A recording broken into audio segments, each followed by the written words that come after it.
Hey, Howdy, howdy, hey. howdy. Howdy-yo. Alright, looks like everything's working. Uh, so Easily. it's a little chilly in my apartment right now, and, because it's getting colder here. And I could, of course, just, go over to my thermostat and turn up the heater, but I've attempted to work with my thermostat. I'll raise the temperature, but then it will always just stop being set at that temperature, and I don't want to, I don't want to use it anymore, not out of frustration, but out of fear. And Yeah, feel as is seen. the natural response, that which I don't understand, I fear. And so now I'm just engaging in a common human pastime of just putting on more layers, so I feel all nice and warm and safe. Got this nice cardigan on. Yeah. Oh, it's so good.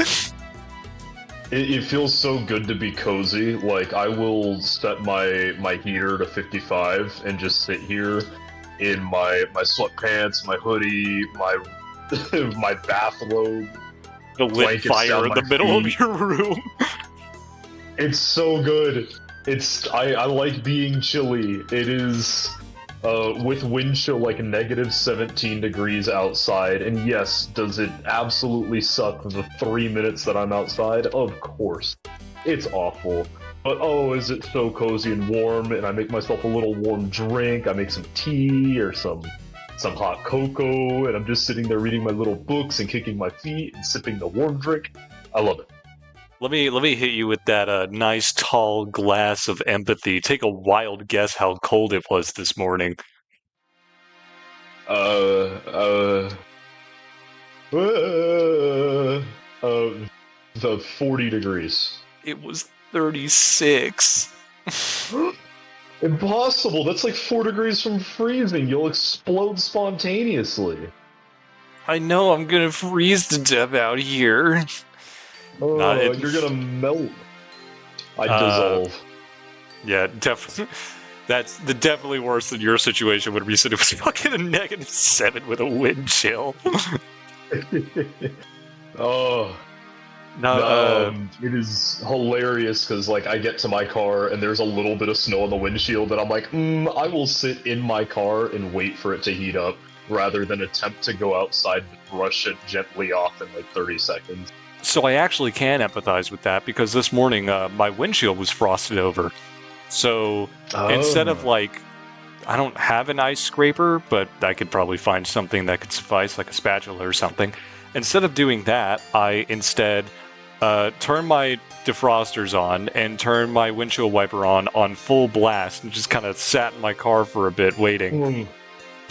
No, I tried to do that with the windshield wiper. The thing is, when it gets cold enough, the rubber on the windshield wiper gets brittle and basically snaps the leading edge of it off. So I've gone through like $40 of windshield wipers in a year just because I'm too dumb to be patient enough to let it do its thing.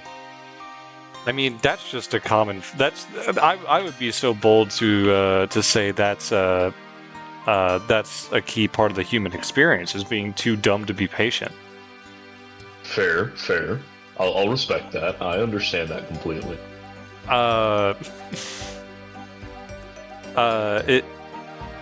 Smidgen of let's just call it what it is. It's a non sequitur.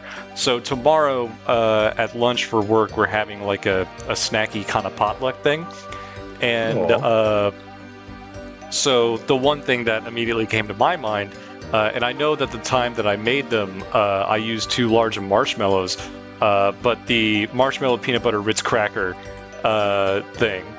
Ooh, yeah. I have since, oh, whoops, I hit a button and it didn't like it. I have since figured out the correct size of marshmallow, and I have pre-made a bunch of them. Now, herein lies the problem. These things are best served warm, right? We do not have ovens that I can use at work. We have a microwave, though. So I did some testing. I'm assuming that in a lab, your ovens are a little restrictive. Yeah, it's not exactly a good idea to use the oven of a mass spec instrument to heat up a little snack.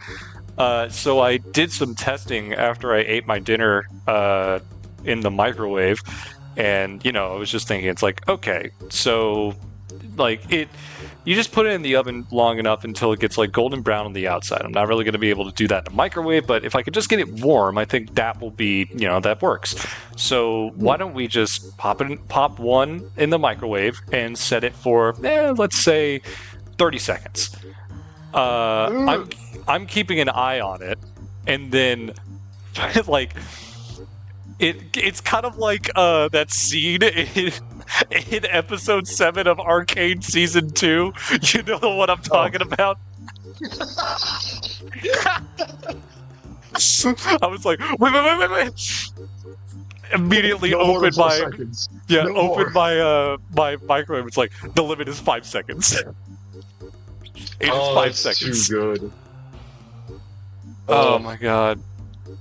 Yeah, so that's the plan. I've got them all pre-made with a dash of, well, it's a little bit more of a dash, but cinnamon over the top. And so plan is that I think I've made 18.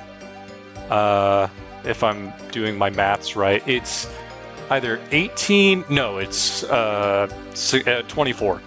Done 24, and so hopefully they'll all end up being gone.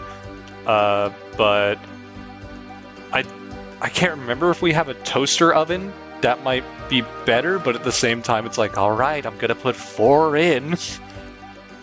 Yeah. We'll see how it ends up. I think at the end of the day, no one's gonna turn down a Ritz cracker with peanut butter and a non-toasted marshmallow with cinnamon on it. I think that's just good. All right. Oh, what the fuck? Ugh. Okay, let me open up Elden Ring co-op.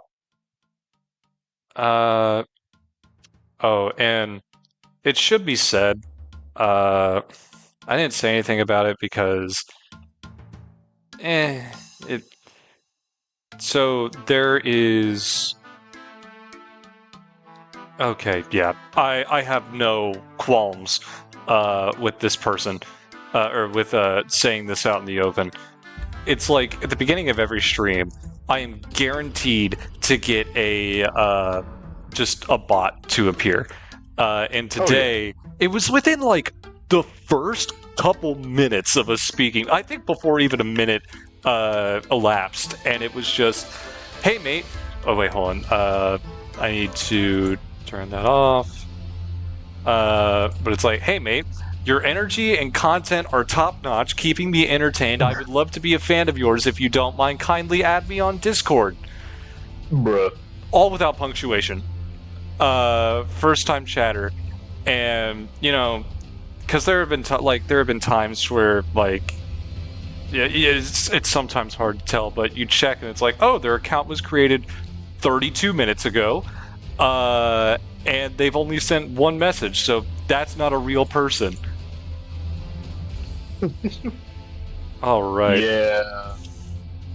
That's a shame. The arms race will never be reasonable to beat, but Nah. it's It is what it is. I came to the realization a while ago that if I focused on the numbers, then I would be very, very displeased with this whole process. Sure. So, let me go ahead and open the world, and I am going to say it straight up. I think if we continue fighting Bale, we're gonna have a bad time.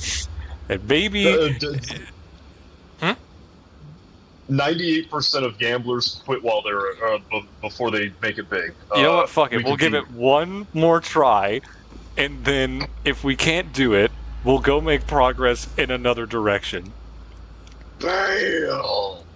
Vile Bale! Guards! Your foul breath is stinky. Have a mint. Sip, sip, sip, sip, sip, sip. What's a strat? What am I equipped? Oh fuck! I forgot. I had the. Well, I'm already in here. Yell at him, Egon.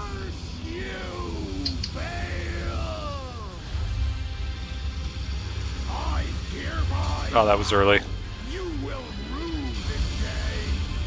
Behold, a true great warrior, and I, Egon.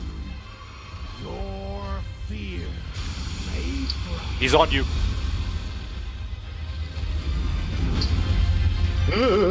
He's so big.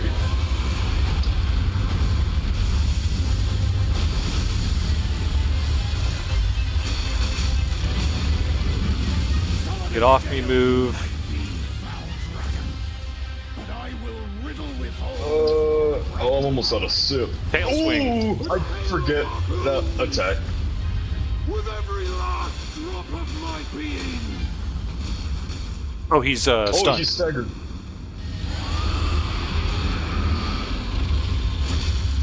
Of course, I was staring at his ass when it happened. He's gold. Oh, That's explosion. a phase transition. Wow!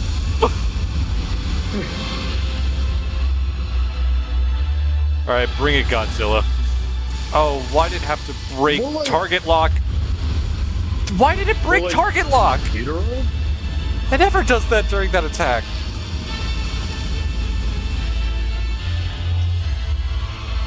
Okay. God damn it, as soon as I get him cold, he's fucking better.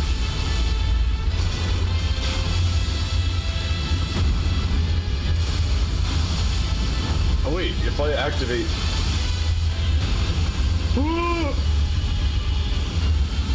Oh, that's... Get off me. Ow. Ow. I don't want it, bad touch.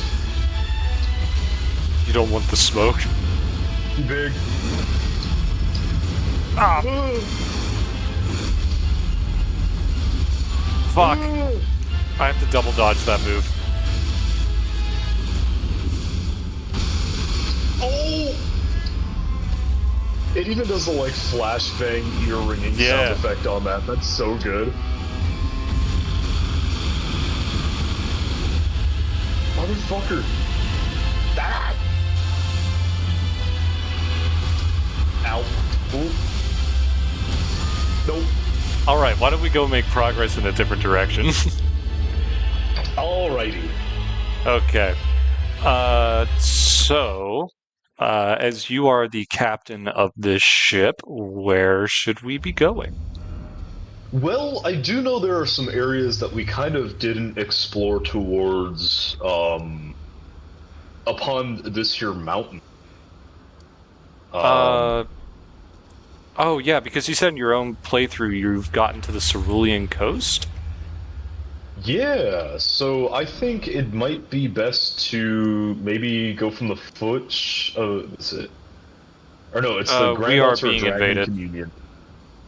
I am at the main gate cross before Beliarat. So. Well, I'm being invaded. Well, it's Strip Inspector. You just gotta look cool. No, it's not. So he showed up and started kicking my ass. Oh. But he's Drip Inspector.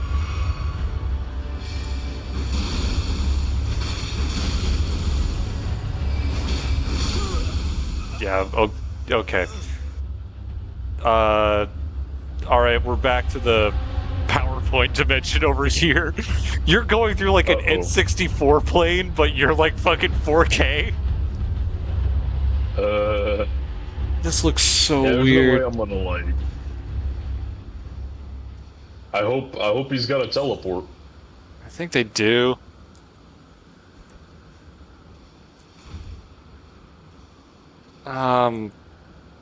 Okay. And I can't see what he's saying. Oh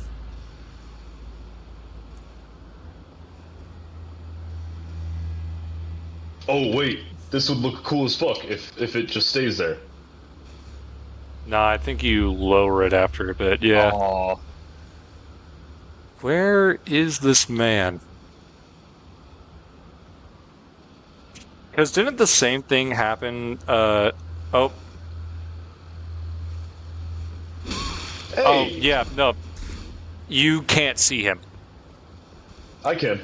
Oh, neat.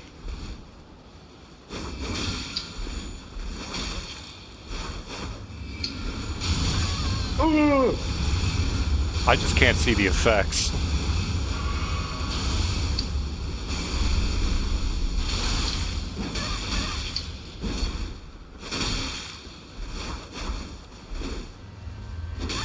Oh, fuck. I beefed that. Just a smidgen. Yeah, you're already doing a much better job than I did. Oh, damn! Rush him, rush him, rush him, rush him. Yeah!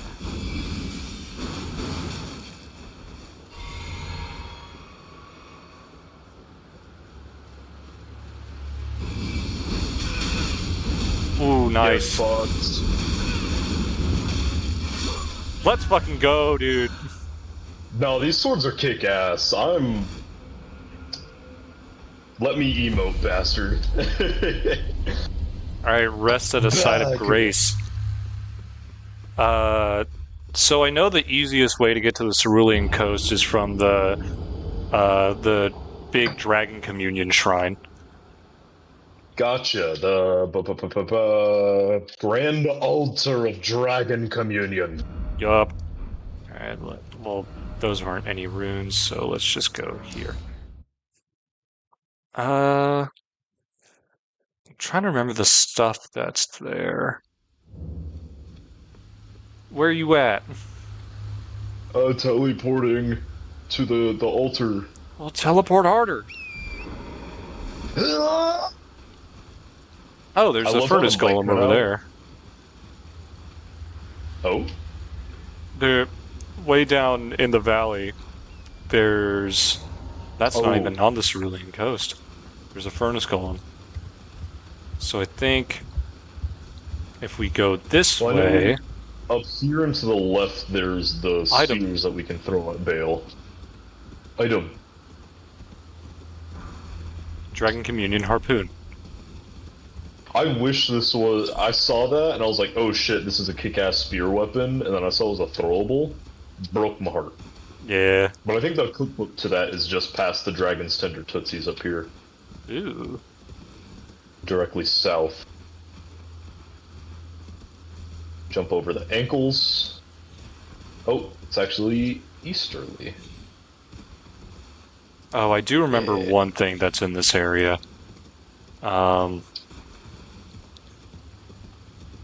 got different. It's a gravel stone. I swear that was something. Is that there it is. a live Drake? Oh, okay.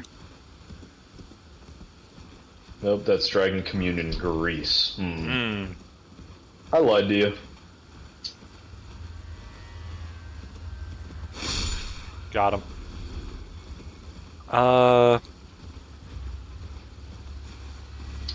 Okay.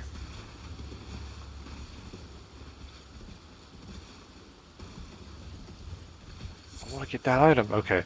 There we go.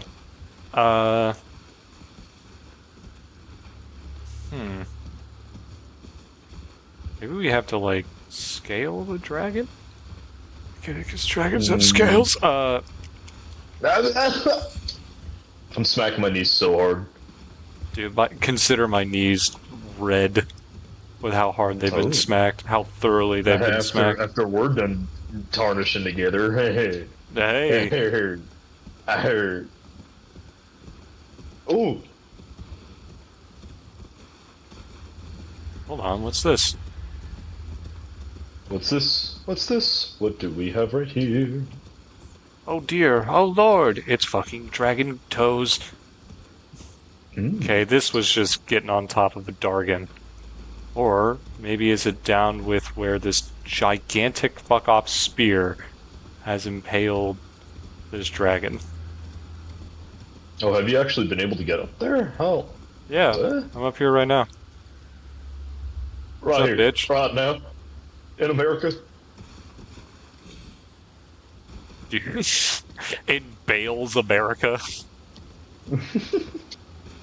Aha! Oh, hey. Bless you? Did you find it, or? I'm on his eyes. Hmm. Yeah, I'm what's the just gonna- story behind this big buckaroo? Presumably it was slain for Dragon Communion, but what the fuck slayed it, I don't know. I think it's definitely bigger than Grail. You can run up the spear? Yeah, there's nothing up there, which seems like a wasted opportunity if you ask me. Yeah. Charo's Hidden Grave. Eh? Yeah, I went into the red area. Oh. Yeah, because Oh, I'm red. not sure if there's much. Yeah, the red flowers. With the worms. Yeah, the worms. The worms. Wamps, the wamps. Oh, so, mutual friend of ours, Astrion,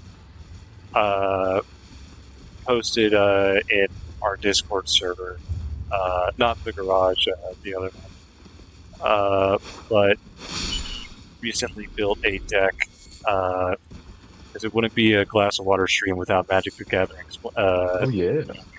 Magic the Yappening. Fuck, that's right. That's what we called it. But it was for Najila. The blade lesson?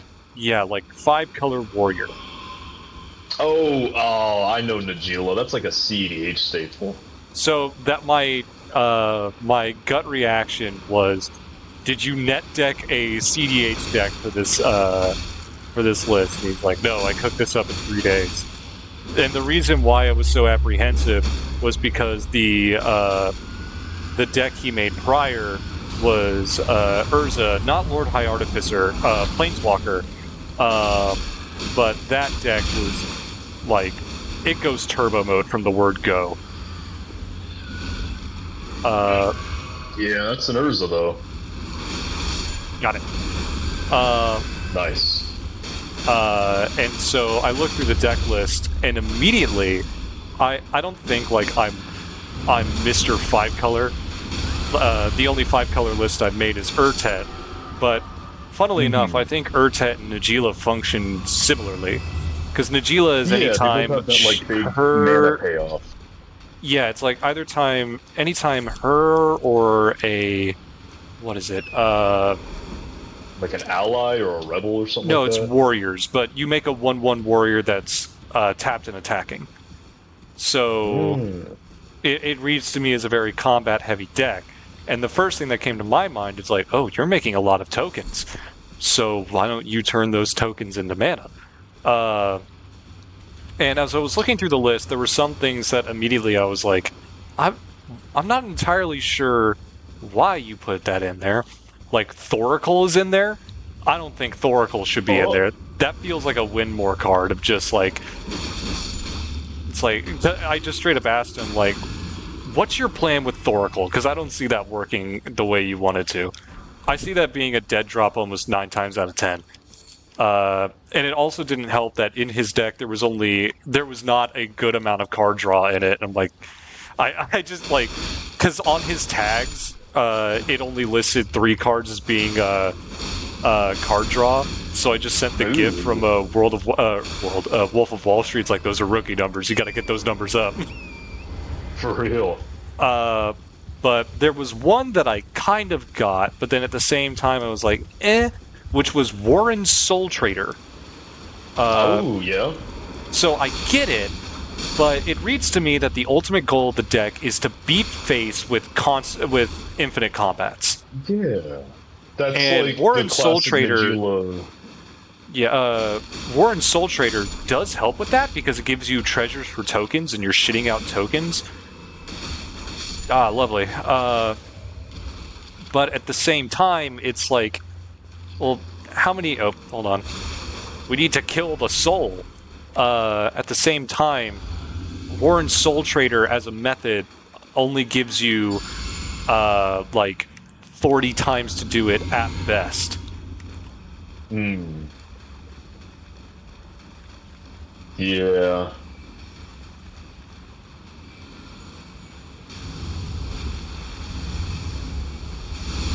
Oh, fuck, that was the... Why did I still have my Earthsteel Dagger out? I thought I had my freaking sword out. I'm an idiot.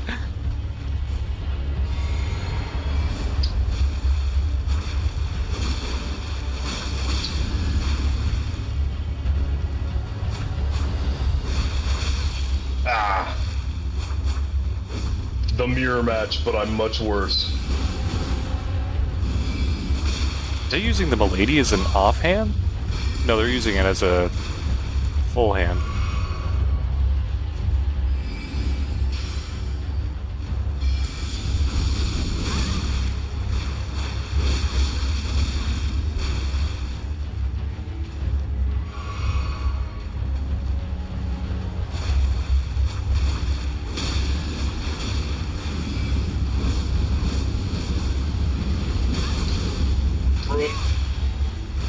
Oh, okay. It's roll catching.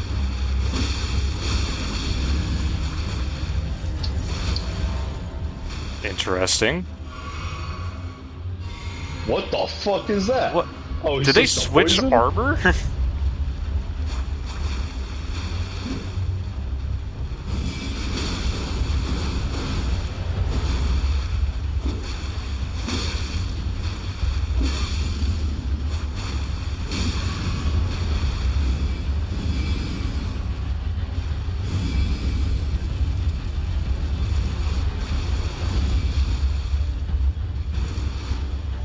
fuck is this guy's build? Yeah, because he has the Godskin Stitcher out. Or the... Yeah, it's the Stitcher. At least I think it is. Oh. That's one way to do it. I need to close in.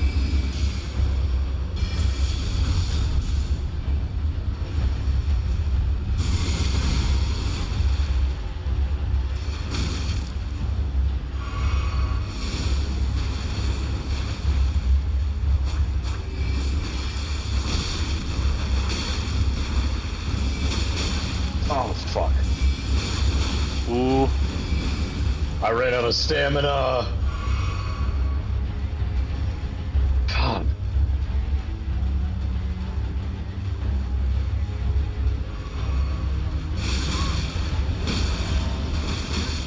What the?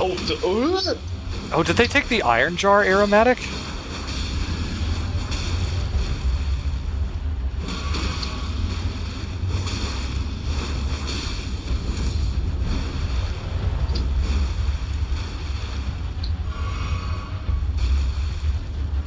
Okay.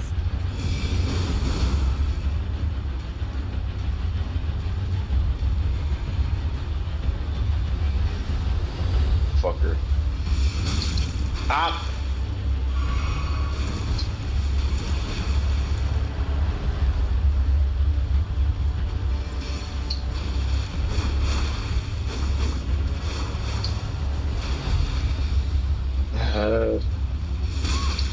Motherfucker.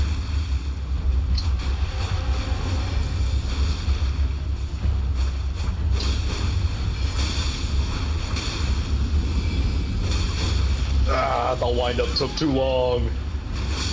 Damn. Damn it. Jeez. Okay. Back to whatever it was the fuck we were doing. Right. What were some other things? Oh, yeah, so in a 5-color creature heavy deck, in which your commander untaps all creatures, I'm pretty sure, Cryptolith Rite, Elven Chorus, anything that allows creatures to tap for mana was not present. I'm like, that needs to be an auto-include. Yeah, that's a little... Because he was asking about his land base, and I like... What I told him was that the biggest problems with Urtet were card draw and getting all my colors. And... Yeah. There are probably some really good ways to get card draw with creature ETB. Maybe. Oh, hell yeah. Godzilla card draw is not hard at all. I mean, you're in blue, you have access to all your Curiosity and facets, Spite and a facet type effects. Yeah. But the big thing is just getting those colors, and frankly, I hate to be the guy to say it, but you need an expensive land base to do so. You need your fetches, you need your types, duels. Remember, we print our cards, so that's... money's no concept. Oh, fair.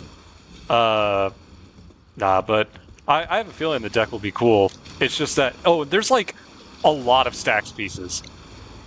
Like, see, that's where I'm trying to take Boros Karlak is I want to do all of the cards that say whenever you attack, create do. Like, what's the... Oh, what the hell's her name?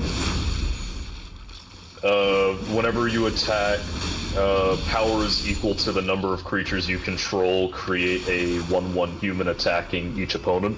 Oh, Adeline? Yeah, Adeline and Anim Pakal and all of those. But the rest of the deck being like, not hard stacks, not locks or anything, but I want to slow down my opponents. I want to put out a Thalia just to make like ramp spells cost 1. You know? So it's not anything like that. Like he's so Grand Abolisher, like off the top of my head, which makes sense. It's a warrior deck, and Grand Abolisher is indeed a warrior. Other than that, fucking Rule of Law, Vow of Silence, like that kind of stuff. And I'm like, who hurt you? I need to remember what rule of law is. I don't play enough stacks. You can only play one spell a turn. Oh, okay. And then, what was the other one?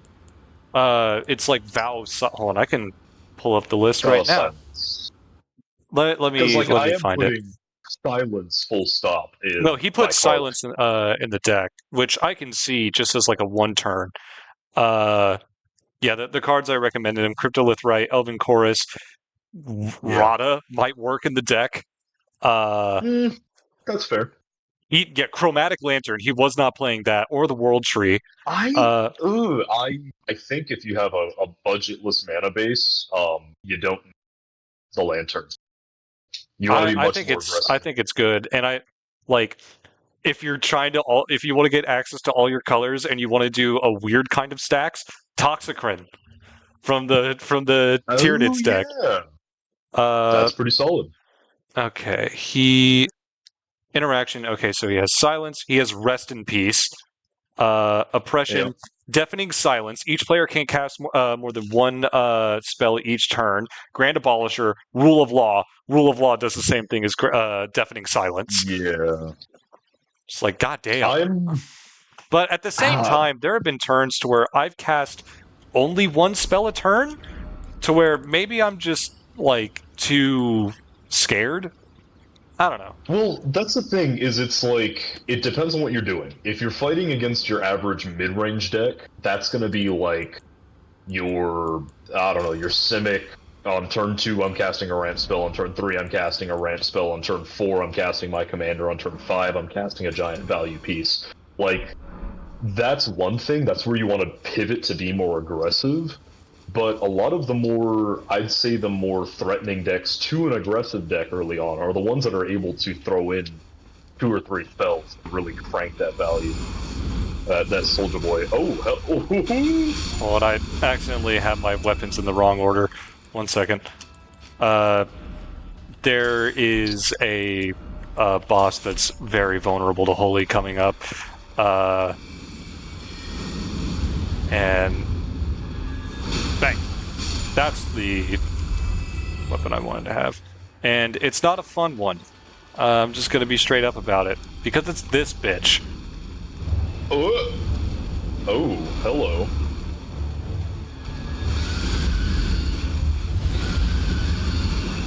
Oh, I will try to beat the ads. Okay. If you can at least hold the bird's attention. These ads need to go now. What the fuck is that? Why is it chasing me? Oh boy. Ooh. I timed it wrong. Oh, just the little vultures? Yeah, the vulture fire is fucking chasing me down. Yeah. Yeah, I'm trying to, I've been on a bit of a writer's block when it comes to Magic. Same. I haven't built a deck in a while. I hit Rada and I just haven't fully made it. Yeah. I haven't even played in a while. It's been busy, I'll be frank. Like, it's been a hell of a time. I can't believe it's 2 weeks from Christmas Day today. Like, I haven't purchased gifts. I've fucked up way. Yeah, I'm having a hard time figuring out what to get my mom and dad. I got my brother's gift, but my mom and dad, I'm having a hard time figuring it out. And it's just like, man, the time for anything is so...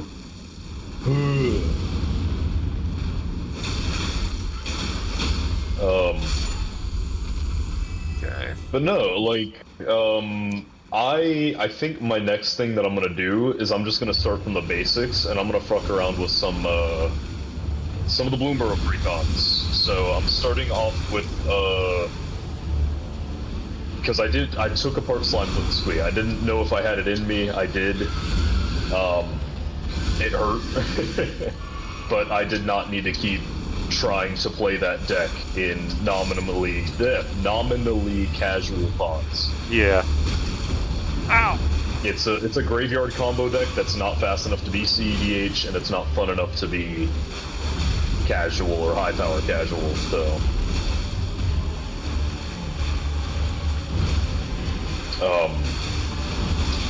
I'm locked in. I'm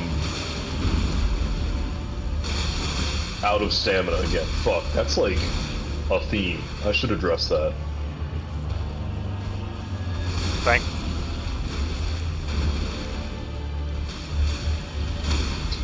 Ooh, nice. Oh, hello.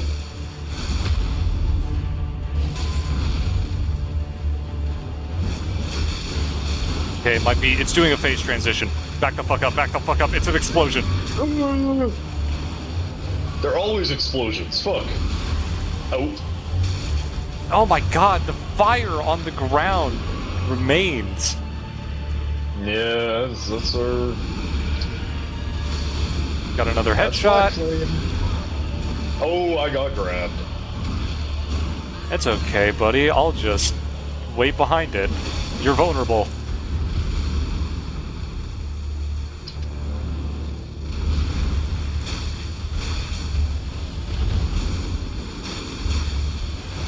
Die, please. Nice. Thank you. And I can change the affinity on my weapon again. Ooh, that's a good bit That's... of ghost flame call? Ooh, that could be cool. Squeeze me? When and where? Or actually, I don't want to change my affinity just yet because there's another boss in this area that's vulnerable to holy. Oop. And I believe they are just down there. How we get down there, I don't quite remember. I know the way that I got through there was God through damn it, the are we river. getting... Ah! We're getting invaded. I need a level! I wanted to level up. I'm just gonna stay right here. No, that's what I do. I don't want Anytime, runes. and I don't have, like, my proper fucking build. Because I switch Ultra Zero.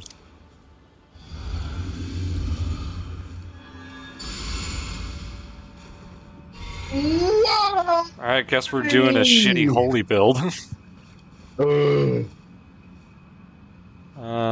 Here he is behind us. There you are.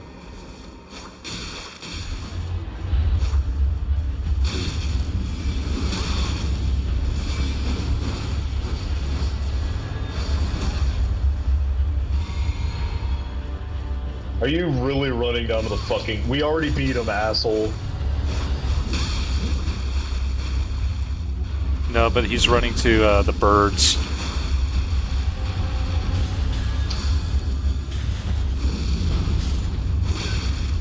Oh, that almost fucking killed me. Jesus.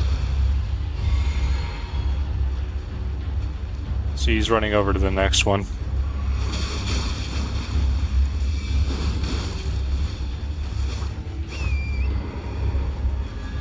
Fuck you, dude. Love it. Love it. Now, I'm just going back to the site of grace. Same, and I just realized I haven't been using my fucking, It's the same thing. I put on my blue and I didn't get off of it. Oh? Hey, I mean, if you need a buddy to help, I'm right here.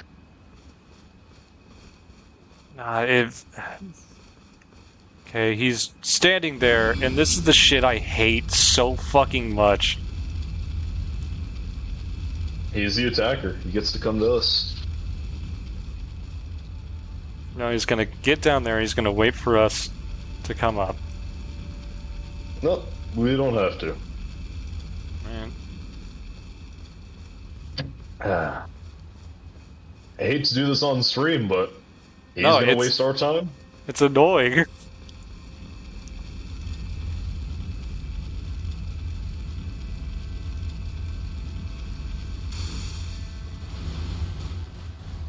Wow.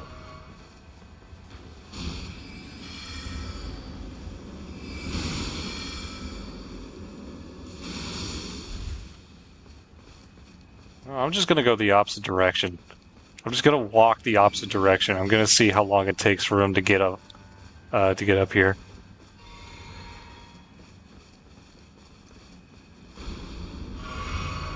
Damn, he long shot that. Okay, here he comes.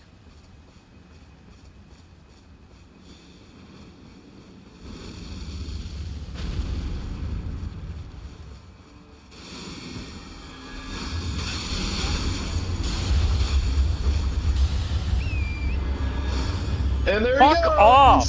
Fuck you, dude! You suck!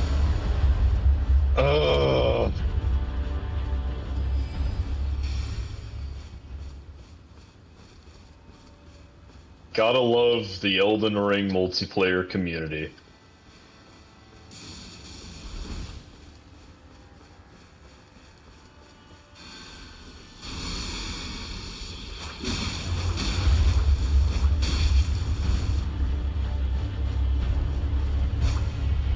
Nope, not doing it.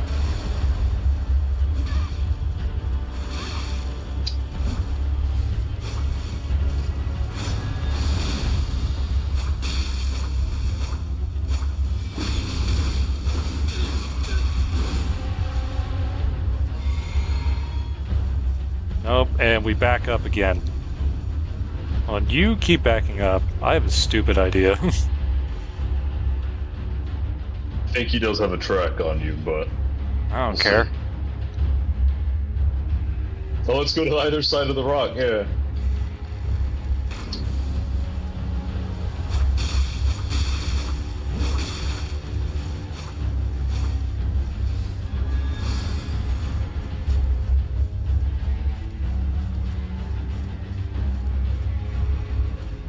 Oh my god.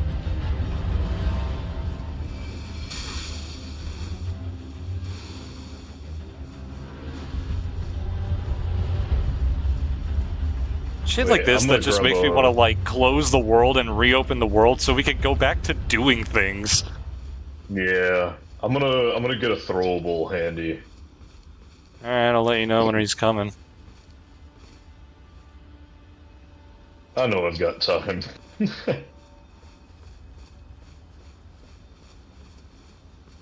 Fucking jackass, man. If he doesn't do something and like if this battle is not decided in the next 2 minutes, I'm going to close the world and reopen it. No. Okay, he's out of something.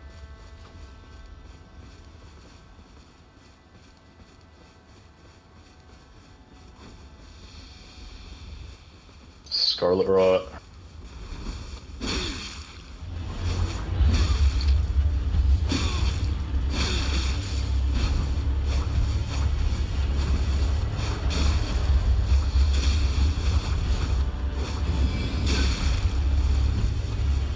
Fuck.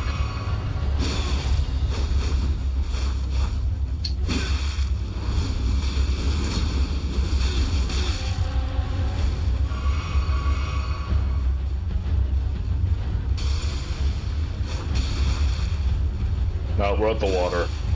Boom.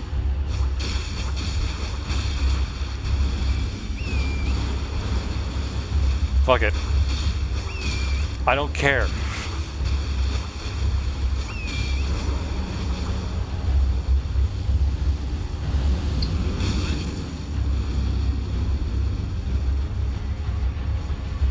Are you fucking kidding me?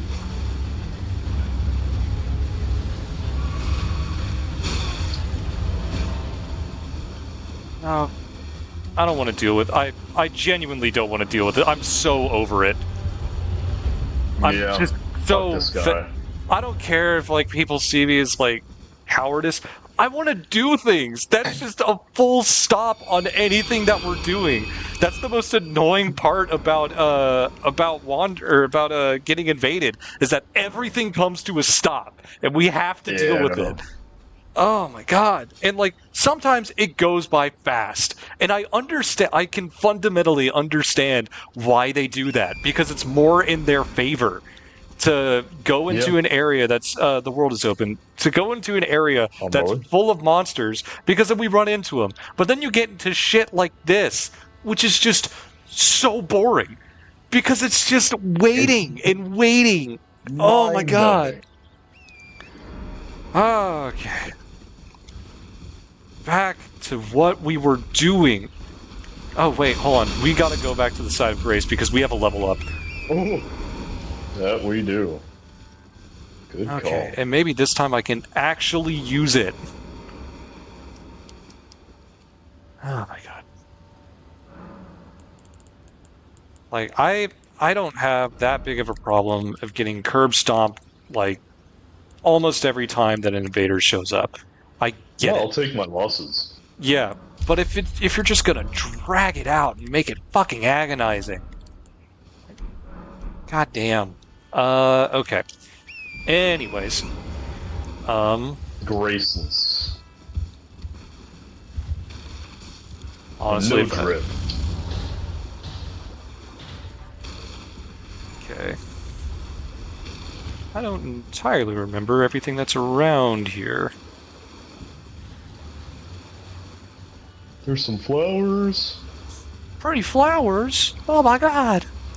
I've got half of mine where if I ever get dissatisfied with the dual sword build, I might try and do strength arcane with that meteoric ore sword. Oh, I forgot I have a holy strike. Oh yeah, that I make short work of them. Them's boys. Who them boys, who them is. Greater Potentate's Cookbook 4. Oh shit, there was a cookbook? By the flower, the big flower. Gotcha. In the stink. Oh, I see, right behind it. Indeed. Oh, there also is no particular goal for the end of the stream. I just have it as list, like, the message is likely boss. Damn! No! We can't keep doing this! Damn, I heard you get your shit rocked. I got bonked by a worm. Oh! It's one of these guys! Oh, what the fuck? Yeah. What's wrong with your dog, dude? Ah, what the? I believe that if we kill these guys, we get a shadow tree fragment. Just want to know what the hell? Like, it's a weird fucking rat. If I'm not mistaken, it's supposed to be a hippo. I can see that. Wait, hold on.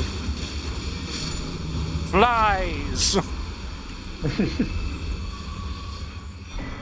Hey. Shadow tree fragment.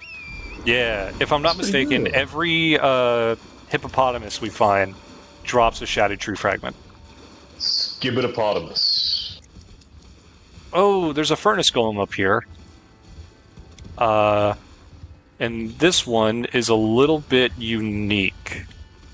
Oh? Yeah, I will... I can explain why... Ow. I can explain why whenever we get to it. Oh, that one has aggroed. Or no, it hasn't. It just decided to jump down. Okay. Let me... Can we even craft this item? We can. Okay. So... What should I be making? Hefty... And once again, I have yet to fix my weapons. I'm going to take a wild guess and say that they're going to be using some kind of light greatsword. With a backup, big katana for roll catch. Oh, and incantations. Well, I was thinking a light greatsword because their name is Griffith. I see a whole bunch of people that try and be guts, but yeah. Where I've not consumed any berserk. Oh. Hey. Okay. The only berserk that I've consumed is the 3 Golden Age movies that were on Netflix. Those were really good. Really?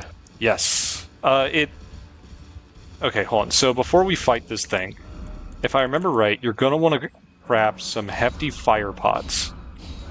Really? I I do not have enough hefty fire pots. Okay, so it's going to be a lot of that. Yes, because as we ride closer to this thing, you will notice something about it. It has armor on its ankles. Oh. So, what you do... Oh, that is tracking.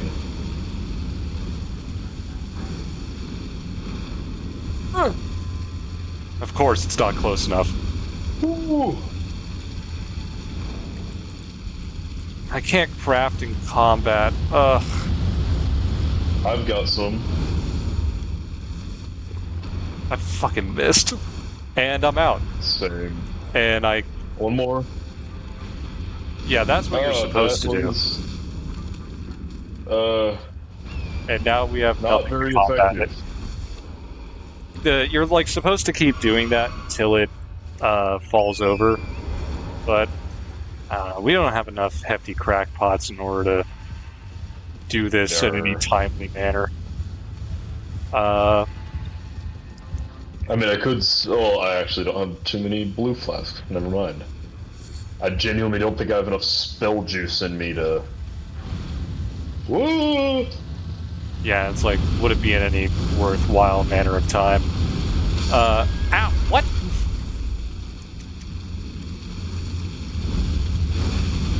Oh god.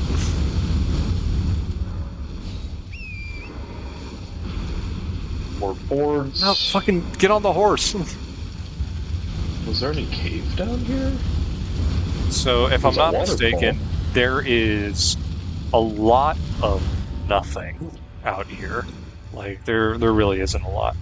I know of one more boss that's in the Cerulean Coast area, and I actually know that there's a pretty big chunk of content in a certain direction. I can lead us towards those, but if you want to continue just looking around this area, then we can do just that. I'm not seeing, other than this river down here, which I don't know how I even got to last time, less how we can get to it from. I think we have to get to the Cerulean Coast first. Ooh. There might be something. God, the down colors this... in Oh, this yeah, area there's a are dungeon this so way. pretty. Oh. Yeah, you can tell because of the fence layers. Oh, yeah. No, I love this, like, specific shade of red mixed with the greens and blues here. Oh, yeah. It's one of the most visually stunning areas. I love it. I'm just checking to see if there's anything back in this here direction. Not just a bunch of angry worms. And Ghost Glovewort. Ow. Miss me with that. It hit me with that. Alright, let's go into this dank cave. Not little German boy, no! Oh, this cave is filled with Blutensmoken. Lamenter's Jail. Oh, it's, we have a shadow tree fragment. Blessing Not the 10. yellow boys. Oh, now he can beat Bale. Possibly. Let's go back to Blood. And then make you Blood as well. Or no, we'll make you Winged Stance. Okay. Fucked it up again. Why not? Do. Ah, it's locked. Oh, my frames. Oh, what? What the fuck just happened to you? I just heard you scream and was like, what was that? Frozen maggots. I saw a YouTube video at work today, and it was really interesting. And honestly, it might be something I want to do for stream. I have no idea how long it is, but it was this guy saying that he made a horror game that is impossible to. I want you dead. Oh no. but it is a horror game that is impossible to take a picture of because of how it appears. To where everything's kind of like a TV static appearance, but then like physical objects have the TV static moving on it. And so because it's the same image, whenever you pause it or take a screenshot, it looks like nothing. Huh. It's interesting. And generally, like, after playing Silent Hill 2, and like I've realized just how much horror content I ingest without actually ever playing any of it. Like I want to play more horror games to get more. Like it's always something I've been interested in, but like been too much of a bitch to engage with. Silent Hill 2 was kind of like the big first step into that territory. I don't know, maybe it's like a hole we go down. Like, after beating Silent Hill 2, I'm already, like, at some point in the future, I would like to play the first one again with Bojangles. I think that'd be fun. But it's another horror game that, unfortunately, I've seen the internet analyze backwards and forwards, and I've seen a full game. I've seen a full gameplay of it, spoiling me of the experience. But I still would like to play mouthwashing. Oh, never heard of it. If you've never heard of it, then that might be a great stream idea. To where you and I play mouthwashing. I could be down. I'm a massive bitch when it comes to anything spooky video game. Having agency in a spooky time, dude, really gets me. It's you like okay. So the horror, like, I've only ever seen like one horror movie, and it ended up being hilarious. But like, to my understanding is that like, or I've come to recognize when like it's like, oh, horror's about to happen. Like the music cuts out, they're building up to a jump scare, and frankly, I don't like that. I like what made Silent Hill so fucking incredible, and why like I have a desire to go back and play it again is that sure, it had its jump scare moments, but a lot of it was just like staring down a hallway and realizing you have to go through that. It really is such a different feeling of waiting for it to happen and realizing that the only thing that you're waiting on is you. I like that. And the thing that I also really like about... I'm just going to glaze Silent Hill 2 for a bit.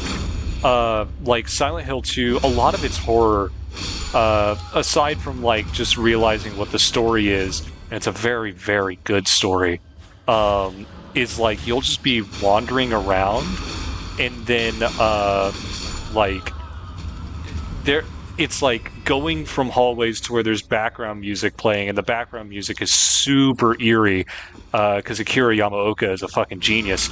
But then you'll like enter another room, and it will be perfectly silent, and you're just like,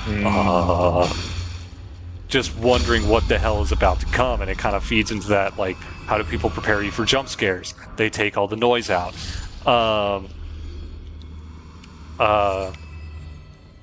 But like, I think the best way that Silent Hill does horror is you'll just be walking around in an area, and then they'll just play a little audio sound.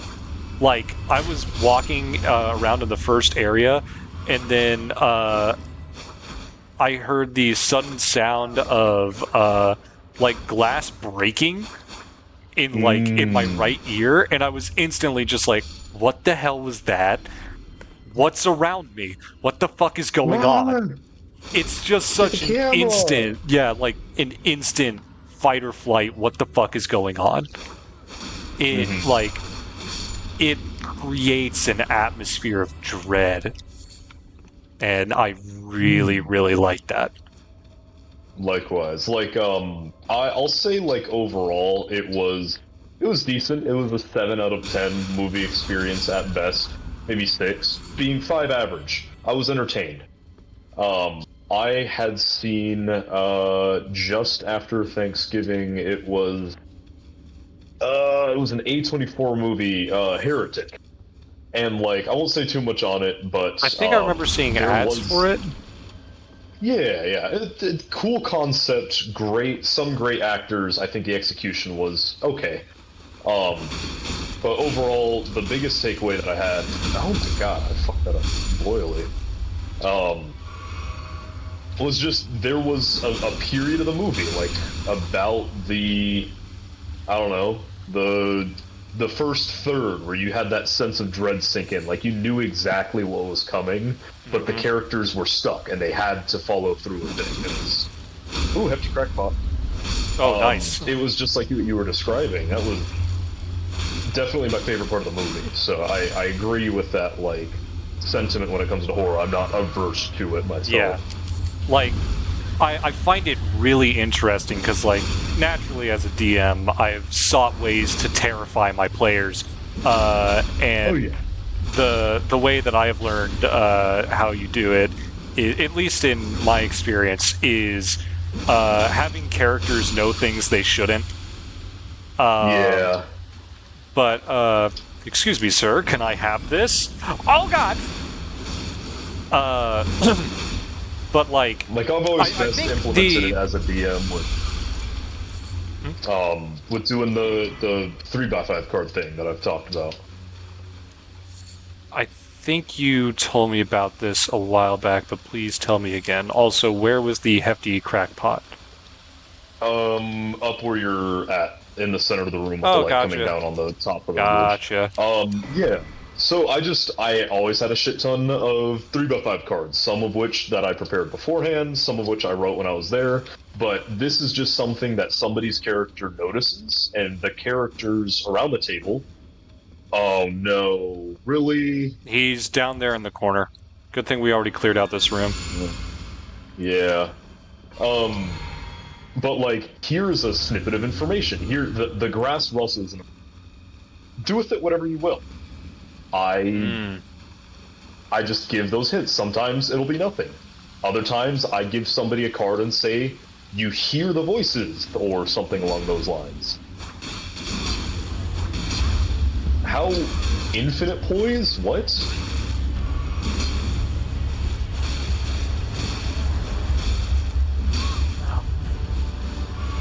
Forgot I still had the hefty crackpot on my person.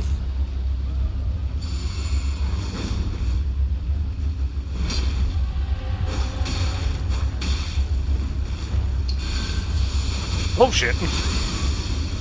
Too much poise. God damn it.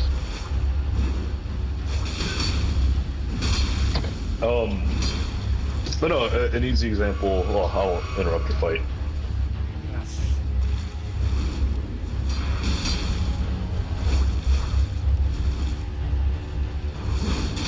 There we go. Nice.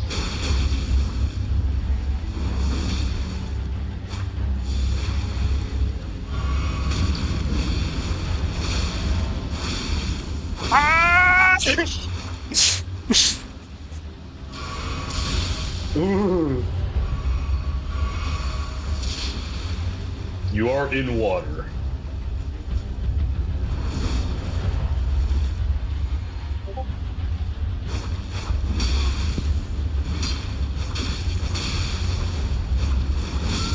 Ah, fuck. Damn. Anyways,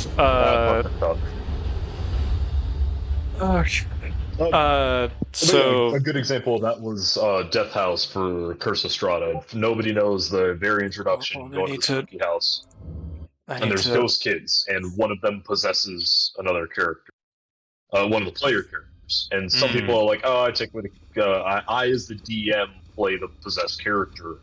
I wrote down on 3x5 cards that like it was a party of 3, and 2 of the party members heard some different like sound or word or something, not quite hinting at that situation, but creating a spooky atmosphere.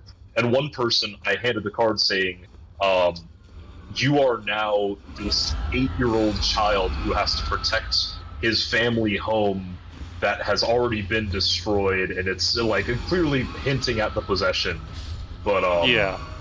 allowing the player Sorry. character to take that information and do with it what they, or the player themselves via their character, and a lot of stuff like that. It would be like, yeah, you hear the glass break is something that I would give in a 3x5 card as opposed to telling them. So I did something similar to that in my Monster of the Week campaign I did up here in college. So it was one of the locations and was one of the mysteries was the Heart of Olgarmy. Oh yeah. And so it was the whole like location where the heart. The long and short of it is that Olgarmy was a great one, born out of the negative emotions from the greatest loss that A&M has had to University of Texas in our history. And so all of the traditions and whatnot have been to like feed Olgarmy and to make him stronger, or to make it stronger. Sorry. I gendered this great one from the third dimension or whatever the fuck. Either which way. So in the Heart of Evan's library, the whole idea was that it feeds off of negative emotions. Where on campus are you going to find the most negative emotions? I posited the library because everybody that's there that's fucking stressing about everything and like on 3 minutes of sleep just losing their goddamn minds. And so the Heart of Olgarmy, how it worked was that I wanted it to seem like it was massively intelligent while being incredibly simple. Whenever you went onto the secret 4th floor of Evan's library, which was borrowed from the idea that Japanese buildings don't have a 4th floor, much like we don't have a 13th floor. The Japanese word for 4 is the same word for death. So they just don't have it. Hold on. I'll have to come back to this because boss time. All right. Lamenter. Oh no.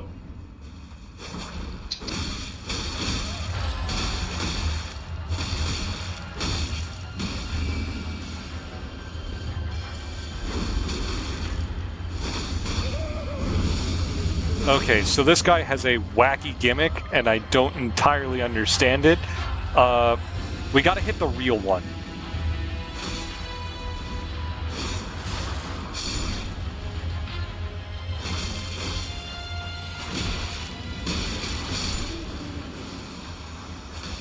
Oh, we found the real one.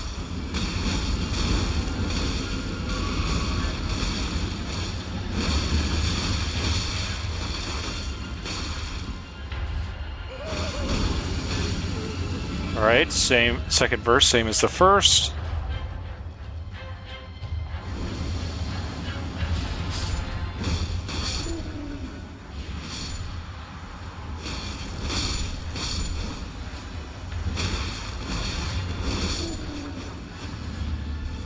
Fuck. You found it, sweet.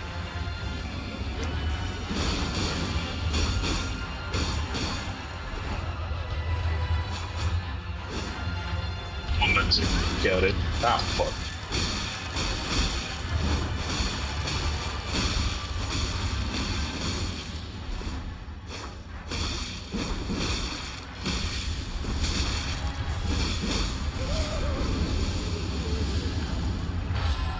All right. What am I even doing?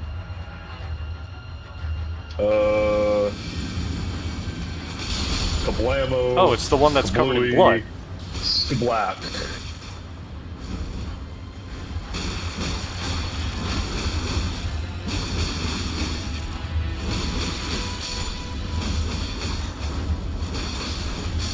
Got him. Alright, so we managed to completely dodge the gimmick of this boss. Hell yeah. If you don't kill the one that is the real one, if you fail like 2 times during that phase, it is an instant death. Oh, Yeah. maybe it's a good thing that my Renala full moon plan didn't go. No, that would have hit a bunch of them. No, but I realized Oh. the one that's real is the one that's covered in blood. I get it. I think now's an opportune time. I can still hear, so keep telling the story. I'm gonna run the little piss boy room. Yeah, I'm gonna do a level up real quick. Let's get that up there. Yeah, just to have a nice even 35. Okay. I should mute my mic so the gentle So I listeners don't hear my gentle pissener. So the Heart of Olgarmy, it's not like the true heart of the Great One. It's just kind of like a power siphoning thing. I don't know. But the idea was that the cult of Olgarmy would store all their sensitive information in the heart of Evan's on the 4th floor of Evan's library because of the Heart of Olgarmy. Because what it does is that it wants to protect itself. The way it does that is that it floods the room that it's in with what looks like dust. Like, you first enter the room, and it's like, yellow incandescent lighting, candescent lighting, just the gentle whir or hum of the lights being the only thing you can hear, and like the sound of your feet stepping across the carpet, like real backrooms type shit. And as you continue to go through this area, eventually things start to happen. The way that kind of rounding back around to the whole like telling my player to do something is that they all got spread apart for some reason. Like, this is an area that extends on infinitely, like seemingly. And one of the players was romantically involved with another one of the players. Are we being invaded again? Fuck. I will be on my way shortly. I'm very far away from you. Oops.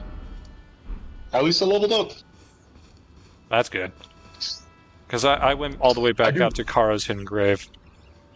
Oh, gotcha. Totally. I do have a topic to talk about after Olgarmy as well, though. I want to hear... I don't think you've ever told ghost stories, so I want to hear if you have any. I can't really think of any. Okay. Are they around you, perchance? I just got back to my desk, so I will let you know shortly. You're still alive. Yeah, which bodes well. But, They're coming after me. And, gotcha. what? Hey! Alright, I'll wave back. Hey!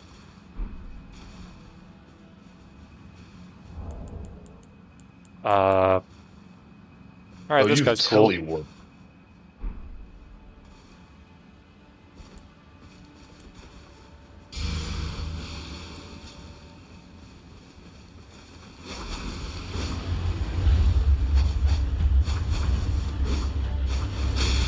How in the hell do I get...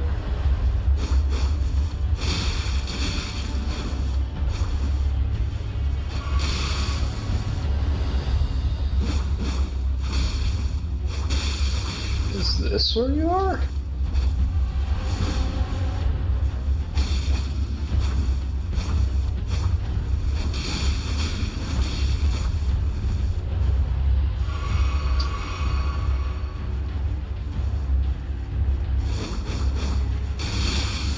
Fuck, that's a lot of blood loss very quickly.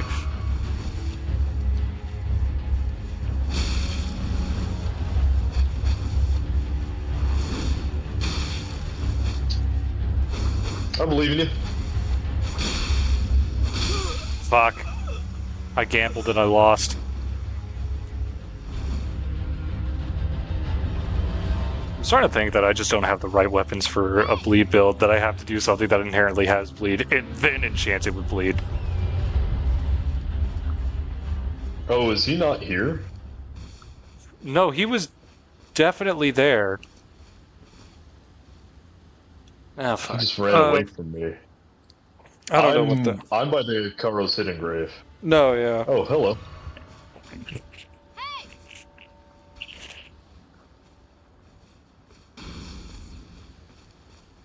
Did...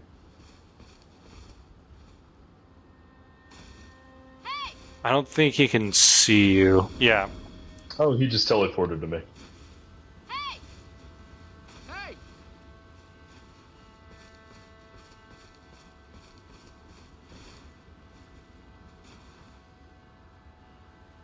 Where's Bao?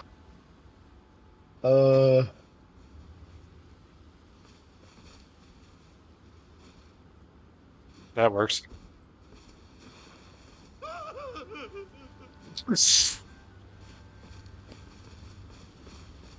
Oh, while you're fighting him, I'm gonna go get a glass of water.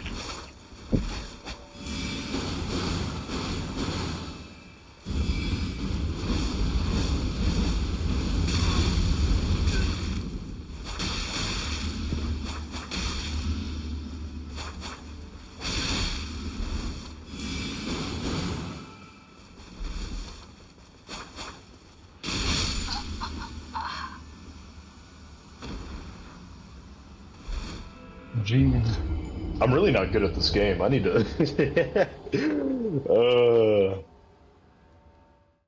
No, it's the thing with these paired weapons. Is you always have that Hey, you can't win them all. commit to two swings. Anyways, so Hold on, fourth floor, romantically so involved. they all got separated, and one of the characters was wandering around alone. Right, yeah, and she ran into her significant other, who rather importantly did not enter the fourth floor with them. So, I sent a message over Discord to that player. It's like, I want you to be irrationally angry with them. Like, don't give a reason, but be extremely pissed. And so that she started going off on her, and I'm just sitting by as the characters' names were. Real quick, I think down here to the southwest we can get down to the Cerulean coast. Yeah. Their character names were Nunya and Erdina, I think. Okay. Yeah. And so Nunya was just understandably very confused with what was going on, and Erdina was just fucking destroying her role. At one point, I think I sent her a message that's like, "Get violent," and she took a knife and started attacking her, and that's where I wrapped into the scene to where it's like, all right, she attacks you, you defend yourself. And her character was, I'm pretty sure there's a side of grass up here, her character was a secret agent. So she had, I could justify it as you have training, you have done this multiple times. You know how to, whenever someone attacks you with a knife, how to disarm them. You also know how to turn that knife against them. And in this moment, where you're not entirely sure what's going on, you make the wrong choice. And she just stabs her significant other right in the chest. Blood on her hands, and is left there freaking the fuck out. Yeah, that is... My doubt is vacillation. The reality of what the fourth floor does is that the dust that's in the air is not actually dust. It's tiny, tiny little macrophages, little white blood cells. And what they do is that they latch onto the back of your head and just start making you experience your worst fear. The more the more you feel that fear, the larger they grow, and eventually they grow and cover your entire body and then start digesting you. Oh. Yeah, I don't. Like, you asked about ghost stories. I don't really have ghost stories. I just have, like, ideas that I had for stuff like that either never really came to pass or I just haven't been able to use. Oh, fuck, that's a lightning bug. Yeah. Like, there's one of them in that same... I did a lot of horror stuff in that one. I had fun with that. One of them was joined up with got inducted into a like secret society called the Cloister, and their whole thing was like, keeping like hoarding secrets, not necessarily to use them, just sort of to have them. Yeah. And because it's taking place in a college town, I made it to where the initiation was you had to take a hit of their vape. And they had like, big old fucking intense rig and shit. And so he takes a hit of that vape and is inducted as a member of the Cloister. Now, the reason why I decided to go with this idea was because I had recently watched a video by Zefrank talking about river clams and their preferred method of reproduction. Some river clams, they stick out a little bit out of their clam shell to invite any fish to come by and bite it, because food. What actually ends up happening is that they like blow a jet of like water at them, and what has happened is that they have just shot a jet full of their young into the fish's gills. Yep. Yeah. And so the idea was that it was a way to induct you into the Cloister, and also a way to make sure that that was another reason why it was called the Cloister, because they're all focused on clams. But it was also a way to make sure you never betrayed them, because if you started telling one of their secrets, your throat would start feeling very hoarse and like really scratchy. And if you kept talking about it, or trying to, you would keep on coughing and coughing and coughing until ultimately you cough up a literal fucking clam, causing damage to your throat. The fuck? That's... Oh, no, the reason that I know... Sealed and obscured by Mikola. Well... I suppose I'll teleport back to the Cerulean Coast Cross. Yeah, I guess. No, the River Museum in Dubuque, which is one of the major northern, not docks. I don't quite know how to describe that infrastructure. Where is Dubuque? Dubuque is in Iowa, and it's along the...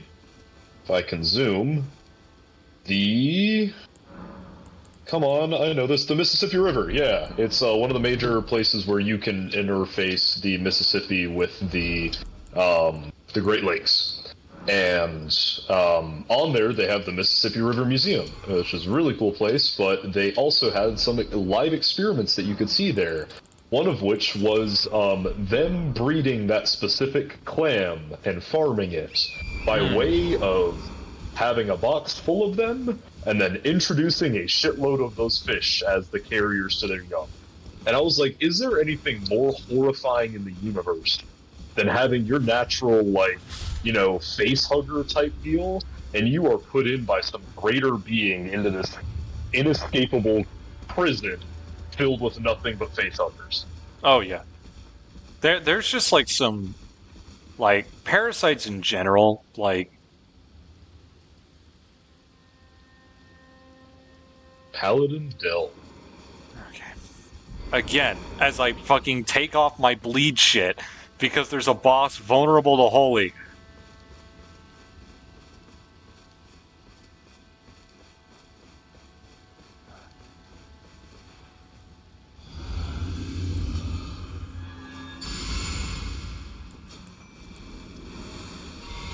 Fucking O? They're summoning a mimic tier? That's cringe shit.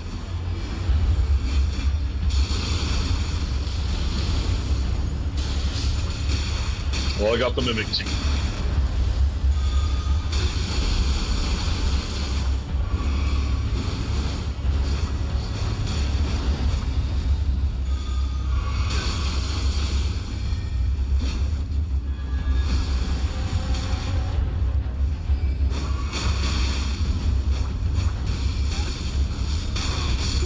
Okay, back to what we were doing. Okay. Yeah, no, that's like there's like a parasites in general. That's like the one thing that like really gets to me. Like, there's a kind of isopod that what it does is that it will like get into the mouth of a fish, eat the fish's tongue, and then become the fish's tongue. There should be. Yep, there it is. Ooh. Hello, Ghost Flame. Yes.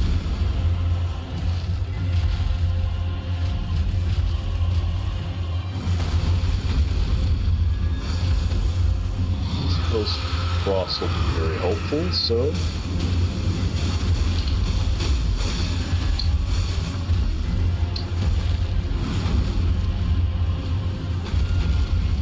The Durgan. The Ghost Flame Dragon's visage is so fucking cool. It reminds me of Black Veil Valhazak from Monster Hunter Iceborne. Goated tier boss dragon. And the armor, like I always end up choosing female characters in games, and I will choose not to try to psychoanalyze myself for that. But a big reason is the drip. The drip. And the Black Veil Valhazak female armor on Monster Hunter Iceborne is a black Icarus wedding dress. Ooh. It's so fucking... Oh fuck, that's a face change. Explosion? Get over there!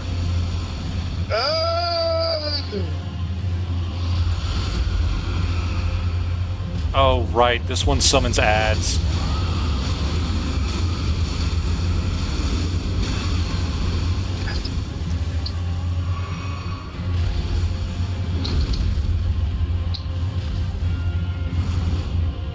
He's dodging out of my... Ooh.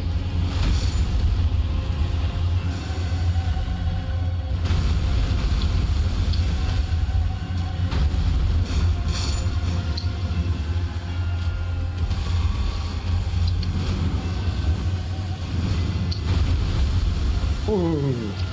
And Holy Strike.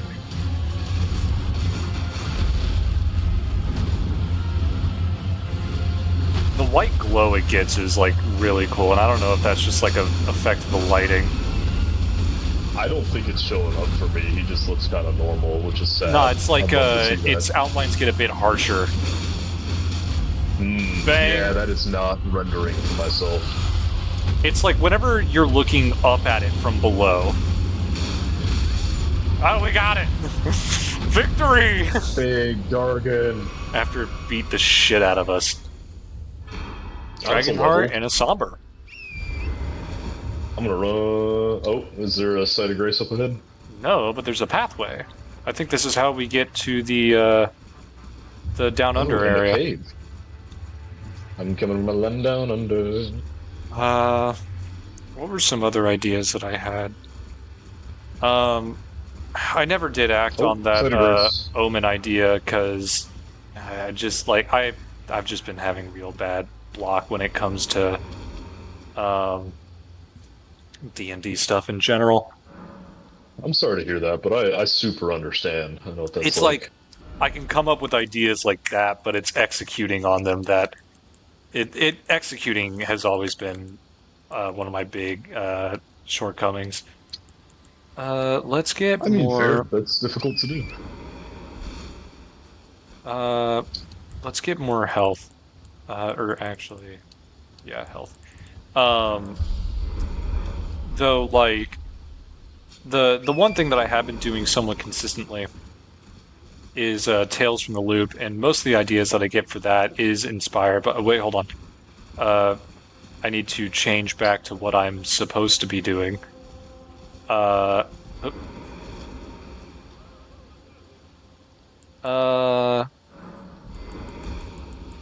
of War. Make this one. Make that one.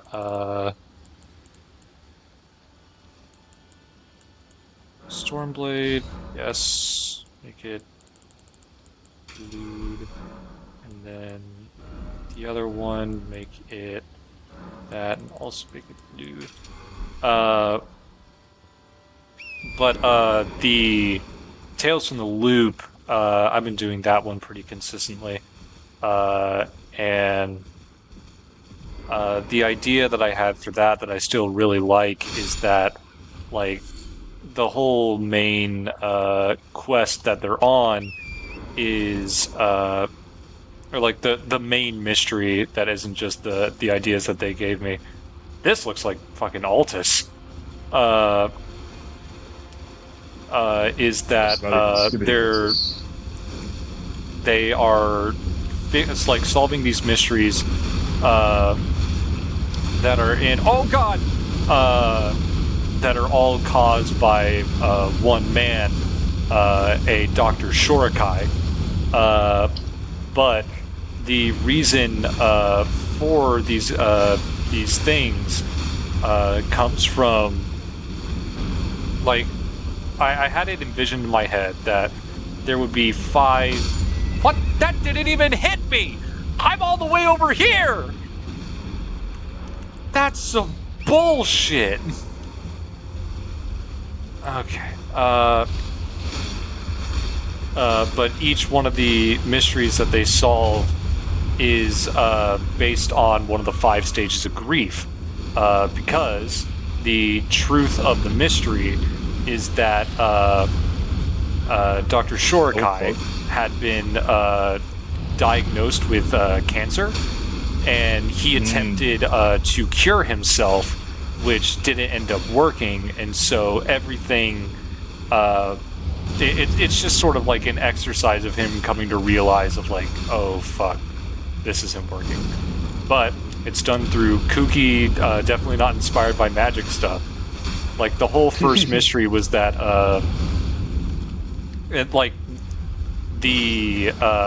there is, like, metallic plants that are showing up all over the town. And they figure out that it's coming from a fucked up looking pine tree that is just, like, making this viscous black fluid that turns things metal. And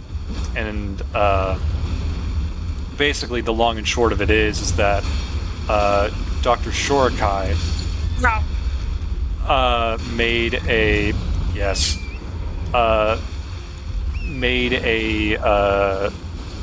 some kind of serum solution, whatever you want to call it, but whenever it's introduced to a biological system, what it does is that it fixes errors within the system.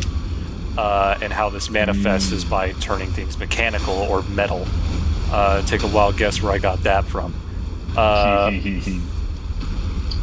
But so, like, this first adventure was, like, metal plants, but I know what I want the next one to be, my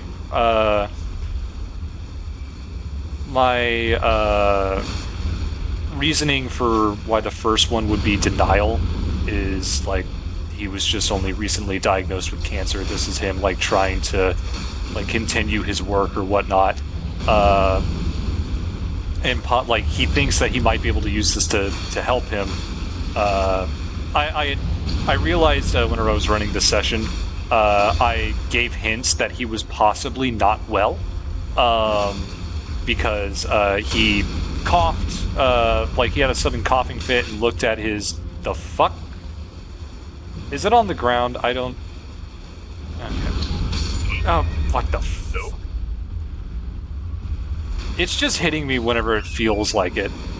But like I made him suffer from a coughing fit, and look at his like handkerchief, and like also rub his head and then check his hand afterwards.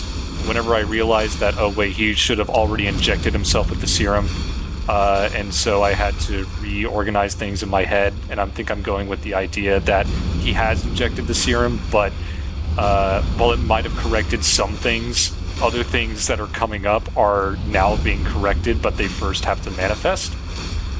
I don't know. That's besides the point.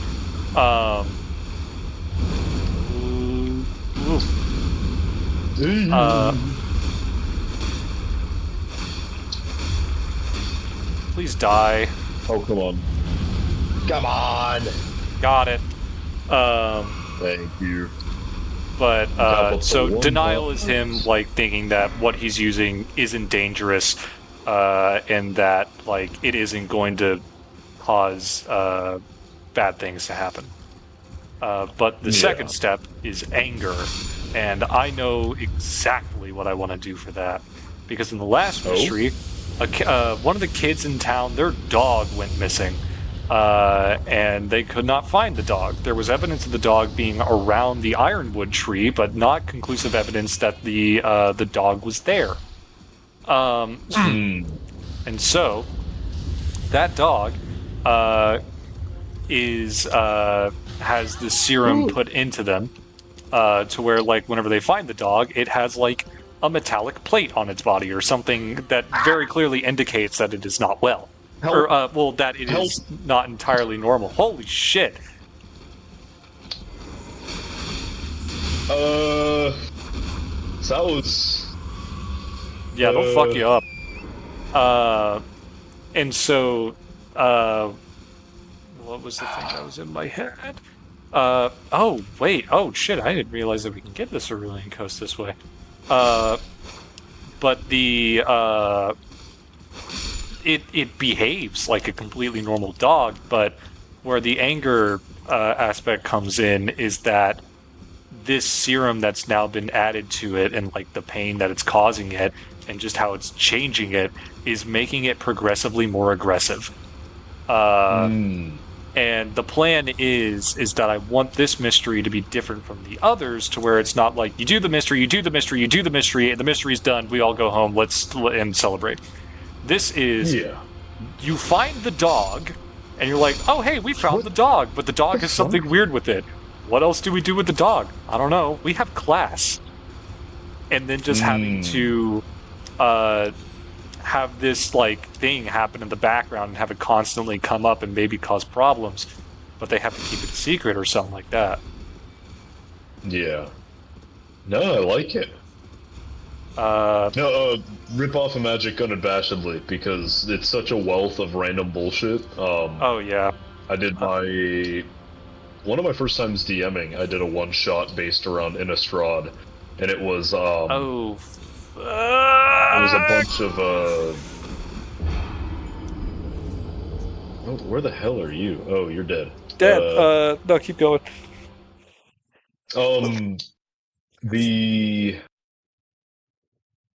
The party was on a travel mission from one place to another. It was just like a simple delivery, but while on their way,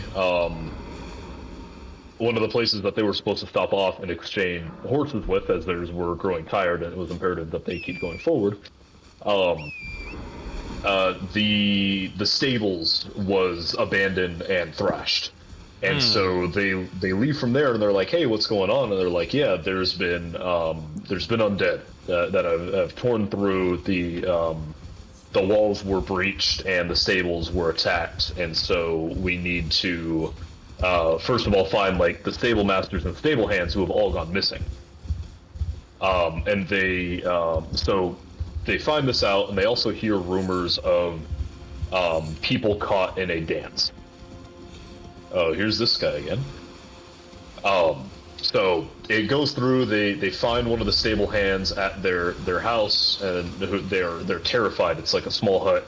And I still remember like the walk up, and it's this fucked up swamp and this little hut. And as the stable hands like excited, saying, "Hey, yeah, I can get you horses. We can get you back on the road. We need some supplies. So I need to give you this missive, this order to get some supplies to our town." And as soon as he leaves, a refrigerator-sized hunk of metal, this meat hook, plows into them from their ribs and tears them apart. And so it becomes this kind of mad dash of trying to find somebody who can at the very least help them get a goddamn horse, and the perils of Innistrad as a setting. It was very fun. Crux of it ended up with the dancing was all Giza's hell raising. It was Giza and Geralt. Gotcha.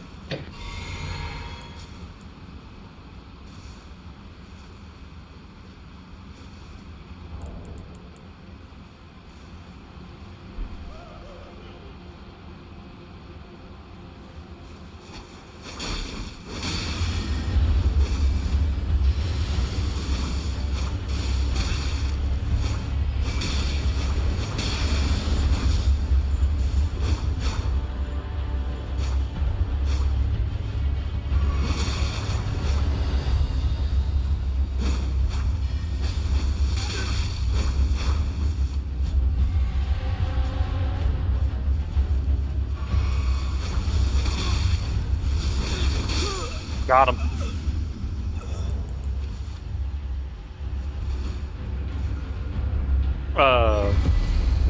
Like, I don't know if I've ever told. I probably have at some point, but like, I had a DM in college that, like, as it was fun for a bit, but as things went on, it became like more and more issues and problems became apparent. But if there was one thing I learned from him, is just to, like, I don't know, there's like the idea that like whenever you first start like DMing or doing stuff, it's like, oh, you don't want to make references so obvious. And it's like, no, don't do what you want. It's your fucking game. Yeah. Like, I'll have to pull it out from this was back whenever I played Yu-Gi-Oh, I made an entire, I started making, because I wanted to do a D&D game in a world that was all based off of Yu-Gi-Oh, but you didn't need to know how to play Yu-Gi-Oh in order to enjoy it. Where should we go? I want to go down the coast. All right. And so I want to like, know more about these big ass barges. What the fuck? Yeah, they're like grave barges or something. Yeah. If I'm not mistaken, all of them just have like gloveworts on them. Oh shit. But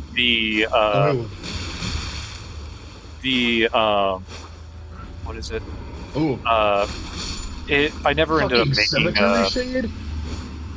I never ended up making the game off of it. I still have. Help! Hold on, I gotta get over to you. Run! You have a horse.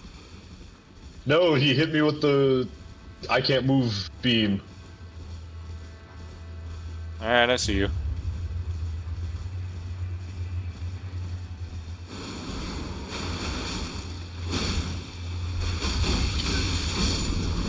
All right. But by far the most, it's like, it's why I enjoy coming up with things. It's just the joy of like lore crafting and creation because it's like a narrative puzzle you have to figure out. I fucking love doing that shit.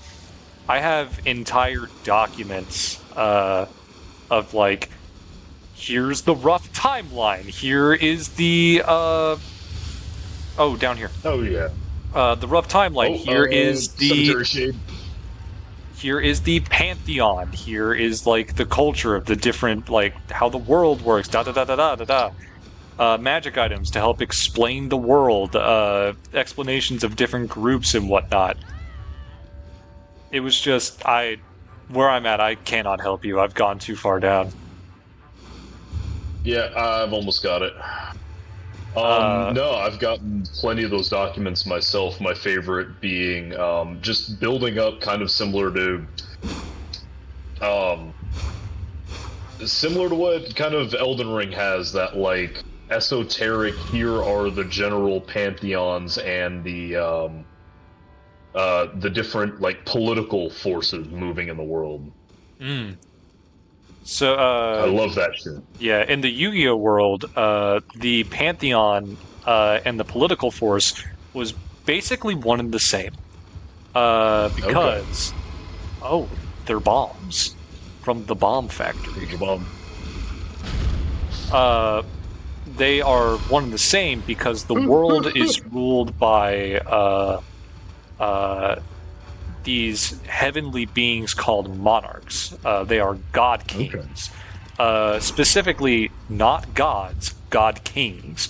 Because one of the relatively recent events that happened in the world was that the one of the monarchs was usurped, and the throne was taken by an individual who became the new monarch.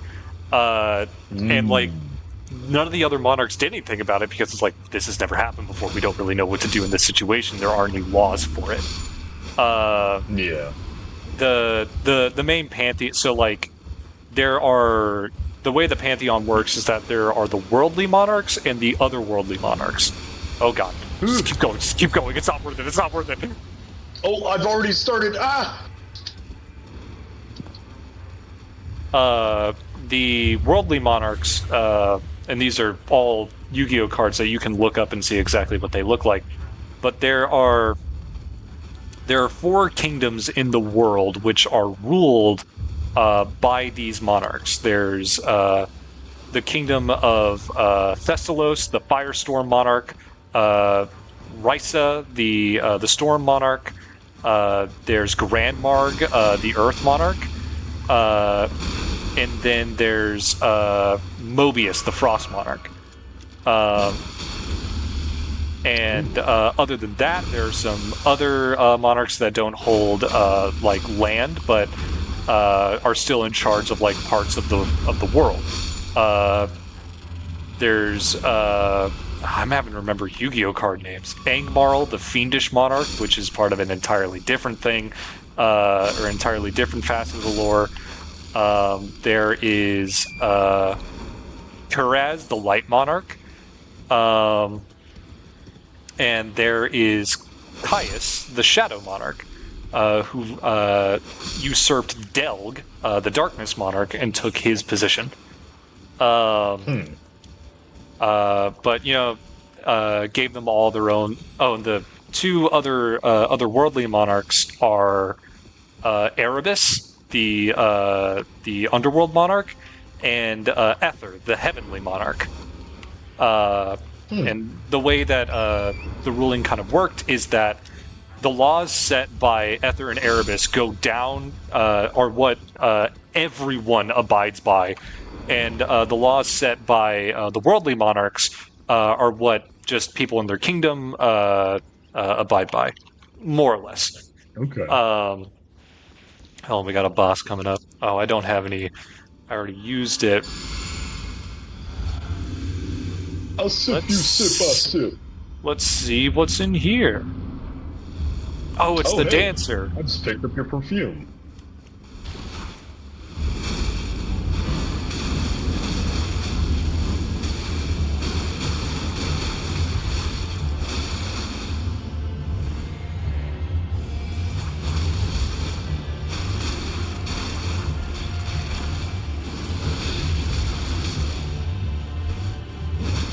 No, put that away, ma'am. You're not allowed to heal. God damn.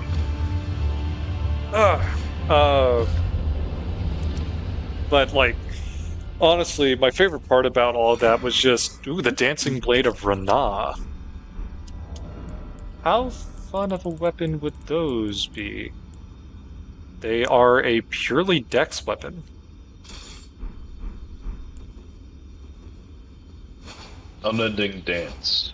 Hold the button down. Ooh. Spinny plus the Oh, and I can still guard. enhances the power of dancing attacks. Yeah, because it's not power stance, is it? Yeah. Might be something to consider.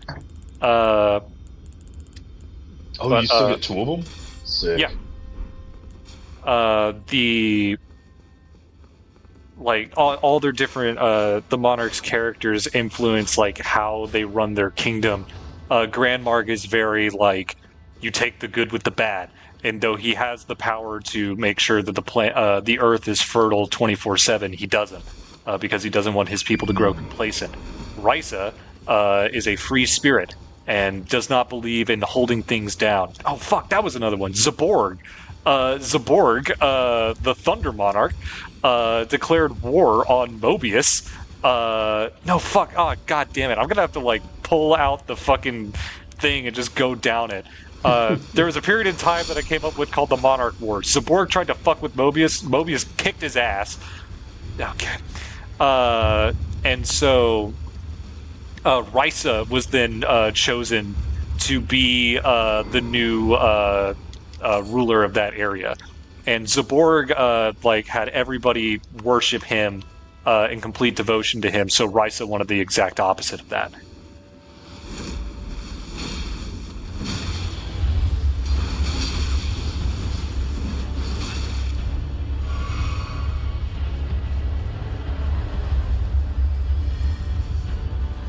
Okay, I'm not exactly. He wants to play down there, then. Guess he does.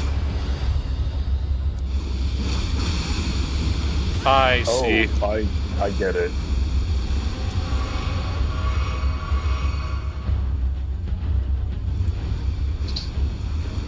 Ah! Pincher, move! Motherfucker.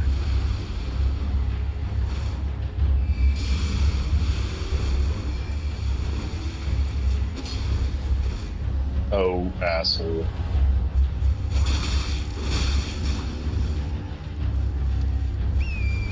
No, Oh, come on. fuck you.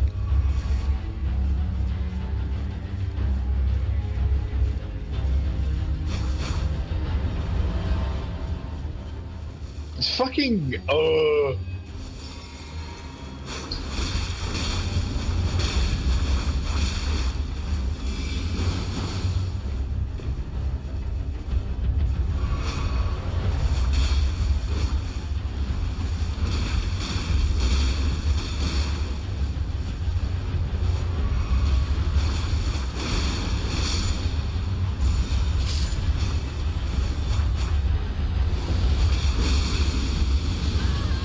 Still hit me? Are you fucking serious?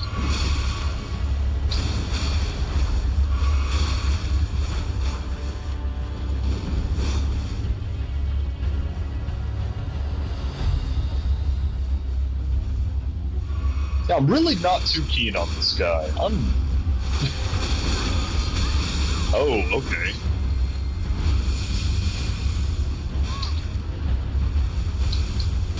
Oh, that's why I couldn't dodge. That's...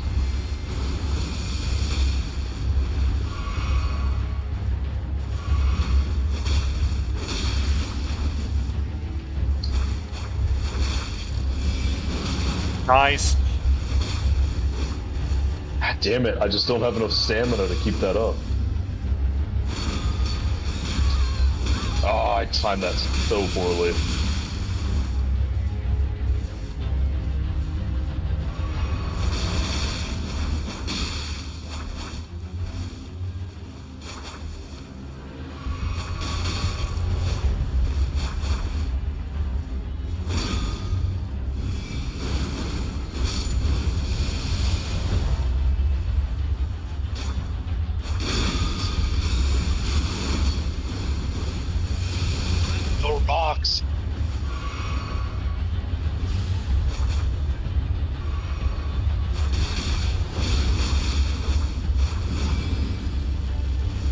don't have any fucking stamina.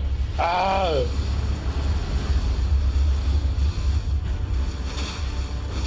Got him. Fuck you. Oh my god. I probably have another level up. Okay. Where's point down? I need point downwards on lock. Where should we go now? Let's telewarp. The island looks pretty clear. I don't know what else is on the coast here. There's that. So if we go to like, hold on. So if we go to there, we should be able to get into that little mouth. But that probably means that we have to go all the way back to Cerulean Coast Cross. That's all right. Oh, Crevasse or Cerulean Coast? Cross. Oops. So yeah, because Zaborg's whole deal was like, I'm going to build a monument. I'm going to force you to build a monument to my splendor. Risa deeply, deeply resented that. And so Rice's kingdom is primarily filled with nomadic tribes. They're nomadic, not by choice, by mandate. In Rice's kingdom, it is entirely illegal to form a permanent, a permanent place of living. You have to move around. Oh. If you do not, if you start to create a permanent, like spot, like a town or something, he will destroy it. Because he sees that it causes nothing but bad things. Mobius is all about survival of the fittest. He lives in a frigid, frozen wasteland, and he does nothing for his people.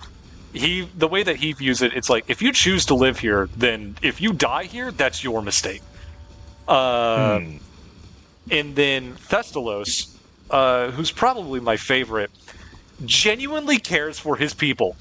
It's just that he has an insane temper problem. Oh. To where, and he recognizes that he cannot properly gauge what his people want. Because he knows that whenever he speaks to his people, they're going to be like, oh, we need to do whatever needs to be done in order to appease him, or else the volcanoes are going to erupt, and all the fires in our houses are going to explode and burn the city down. Which is why, preferable.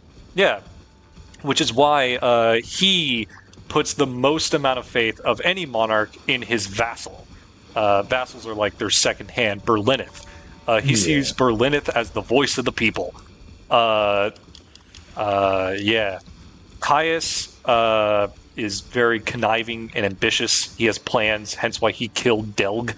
Delg was actually very kind. He saw the shadows and darkness as something comforting and protecting. Kuraz, the Light Monarch, is a piece of shit. He's a total egomaniac because he was entrusted with rising the sun every day, and he let that go to his head. Yoda! Holy shit.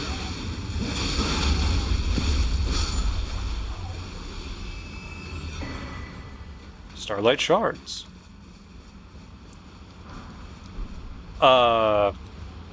Who else was there? Angmarl. Okay, so that's an entirely different section of lore. So the long and short of it is that the reason why the monarchs came to power, specifically Erebus and Ether, is that Spirit Sword, is that they made a deal with fiends to gain their power. And this was done after the world became first aware of well, what is the Spirit Sword? In Dex weapon? Oh, it's a curved sword. In quality, curved sword. I put Ranker a slash. Q and a W.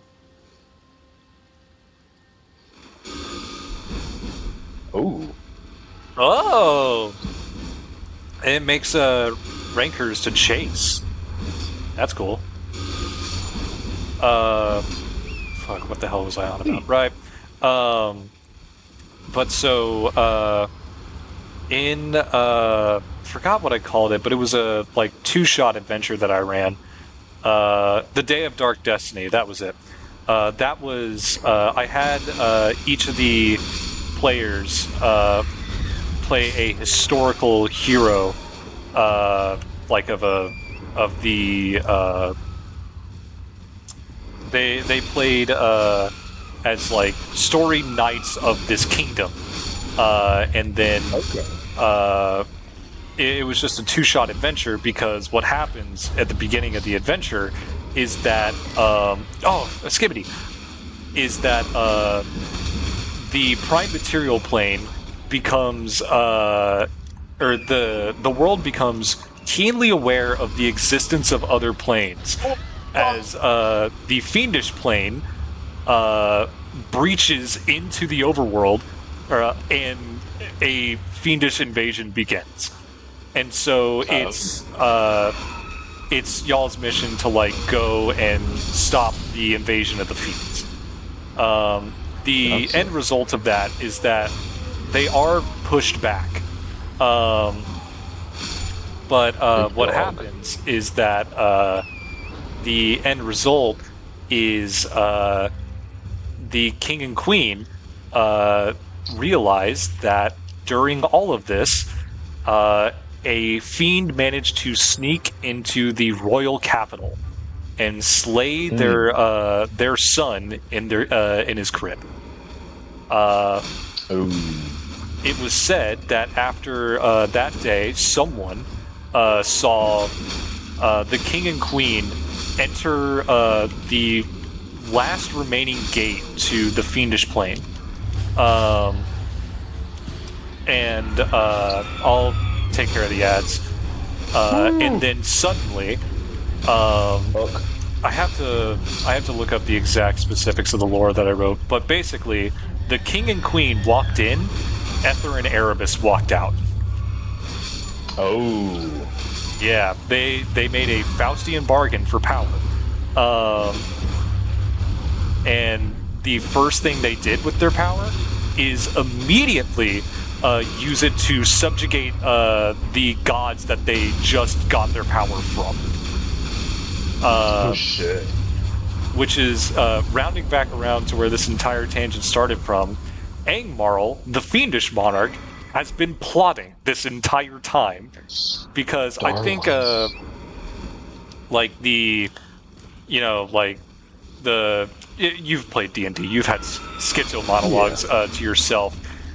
It was like, so I think it was like a conversation that I thought up between him and Caius, because Caius also doesn't like the otherworldly monarchs and wanted to shake up that whole world order. He and like it was something along the lines of like, oh, and I gotta take a drink of water for this. It's like, you hate the monarchs out of some passing fancy. It's nothing but a game to you, a tryst to be taken on a weekend. I have hated them since they slayed my king, ripped his guts out, and pinned him to a stone for all of us to see. Yeah, so absolutely fucking draconian. Oh, what? The Yoda sword's sick as shit. Dude, you got a fucking Yoda? Oh, they're back. This is the cool guy. Yeah. I need to... You think if we go at him with nothing but our fists, he'll also do that?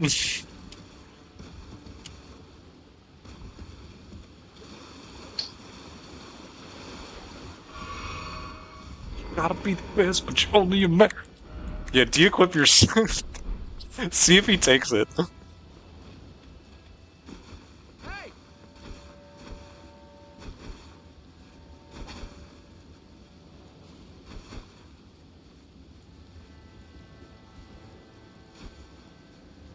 Alright, get him.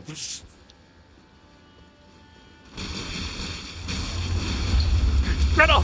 Yeah! Get him! Beat this! Yeah! Let's go! Let's fucking go! Ah, he kicked me! Wait, we can get him into the water.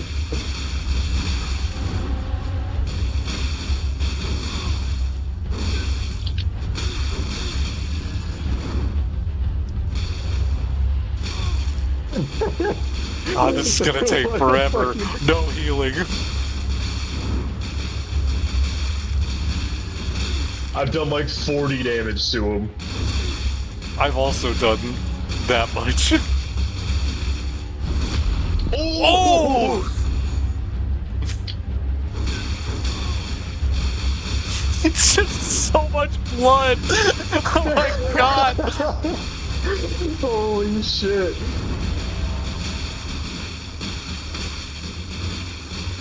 Don't stop punching!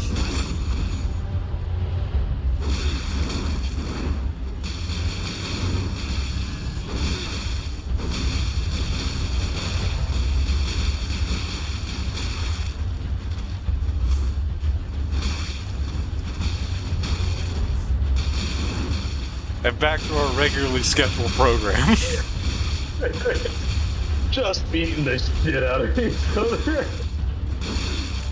You know what? I'm gonna outsiders this shit. I've got a knife!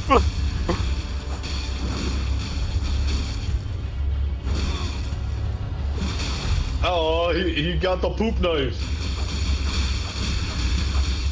Oh, that hardly seems fair. No, it isn't. Wait, hold on. If I...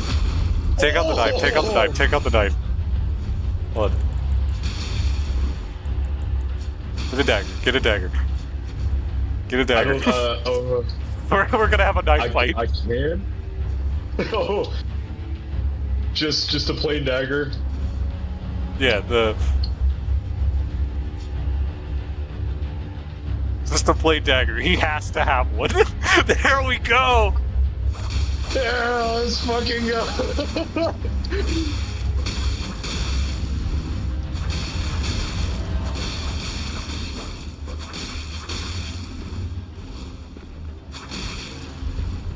Whoa! Ah! I think he has a short sword, but it's only fair. Frankly, yeah.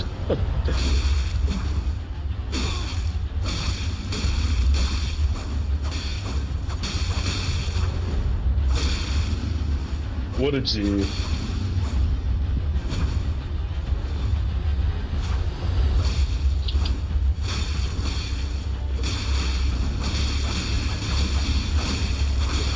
Jump him! Jump his ass!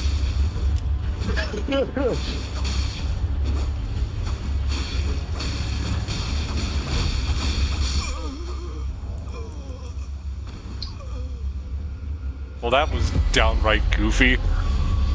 It was it wasn't quite fair because I have the fucking Godskin swaddling claw, so I was healing Dude, the and entire time. I had the rot sword, so like... Oh, moon, yeah. That was beautiful. It was hilarious. No. What we just got from the Demi Queens, the fucking, the Yoda katana. Yeah. The fuck... Yo! Sick as shit. I wonder what the scaling is like for that. For me it's ECD, but it also causes blood loss. Oh! Yeah. That's kind of nuts, though. Let me see what the plus 10 or 25. I'm gonna go like- to Morth Ruins, because I think we've done everything in this area of the map. DBD, so it's B dex scaling, Skibidi? D scaling. Skibbity, scooby-doo, scooby-doo-bitty-bitty-bitty-doo. Oh, let me level up. Where'd you go? I went to Morth Ruins. Did we get everything that's in this little spot? Yeah, pretty much. Oh,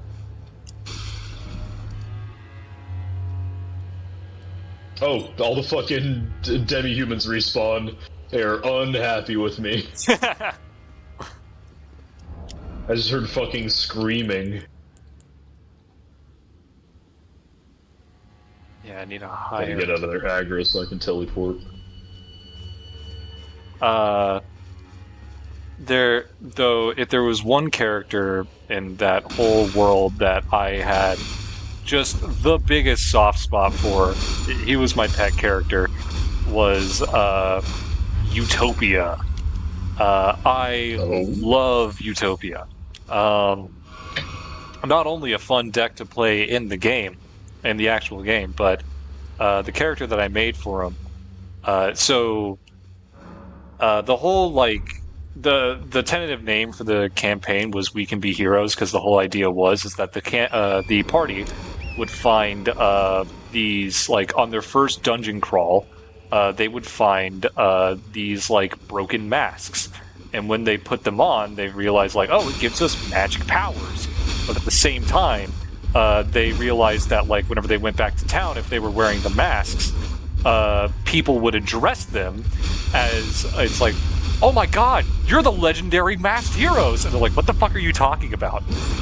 The whole idea is that whoever wears the mask, it has a magical enchantment on it where if you're wearing the mask, people believe you to be that hero unless you take off your mask in front of them. Then the spell is broken. So it was just the whole idea that this world used to be full of heroes, but then that age had since passed. And the greatest of all heroes was Utopia. Partly because Utopia was the deck of one of the main characters of one of the animes, so there's 1,000,001 different versions of Utopia. And I really like the idea of what if all of them were true? What if he was just so long-lived and prolific that each one of the different versions of Utopia was fucking Spider-Man has 1,000,001 different costumes. It's the same thing. Yeah. It's just different eras in his heroing career. Oh fuck yeah. There's a have we gone? I'm gonna head down to 2. All right. I don't know if we've gone there yet. There in the anime there's one that's supposed to be a darker, eviler Utopia. I think we did go down that way. Maybe? I don't know. And it's called Utopia Ray V. And I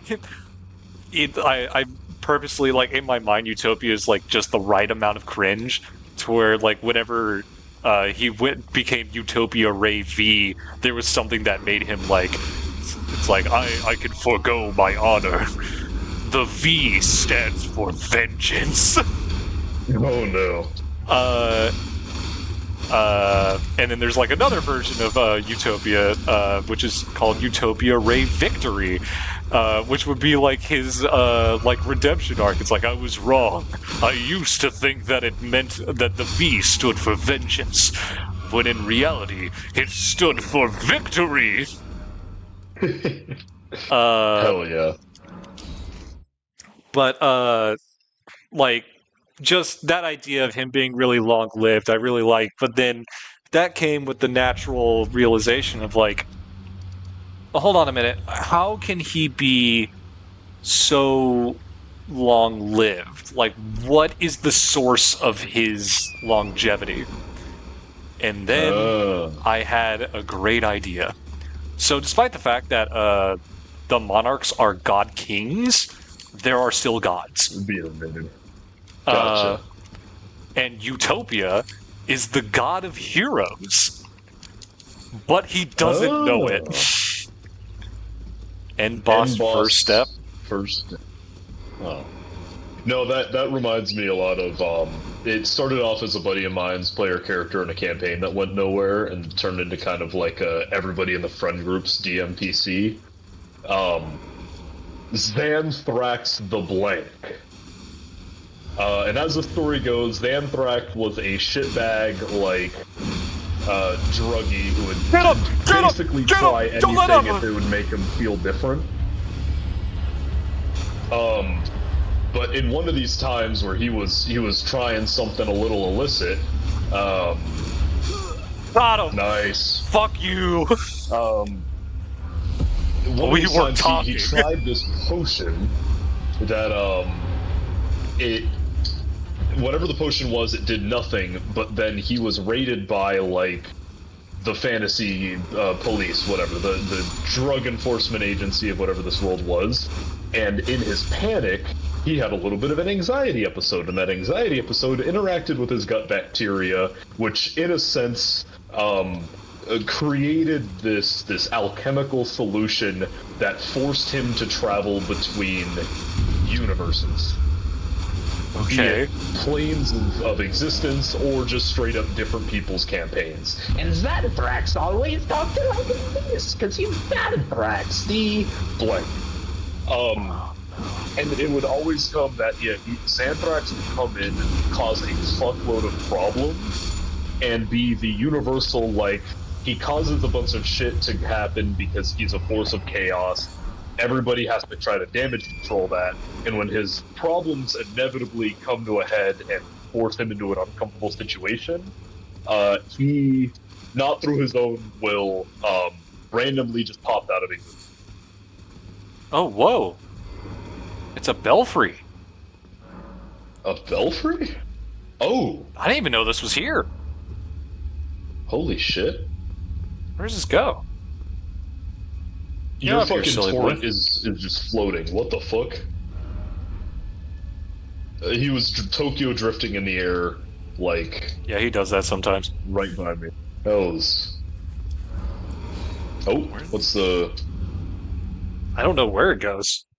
So that's why there's an imbued sword key in the Shadow Realm. Huh. Oh! It takes I'm us still loading. here?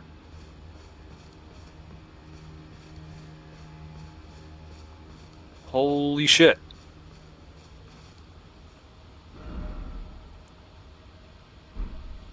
Ancient ruins of Rao, huh? So, I want you to take a look at the map. So, Oh. the only way that we can get here is by going through the next legacy dungeon. I didn't realize this was a skip. Is there a Well, I site guess of we're- grace?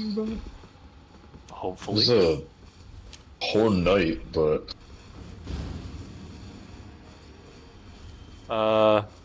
Oh, that's not just a Horn Knight. No? That is something else. Oh, Wanna fight what it? the hell? I mean, of course.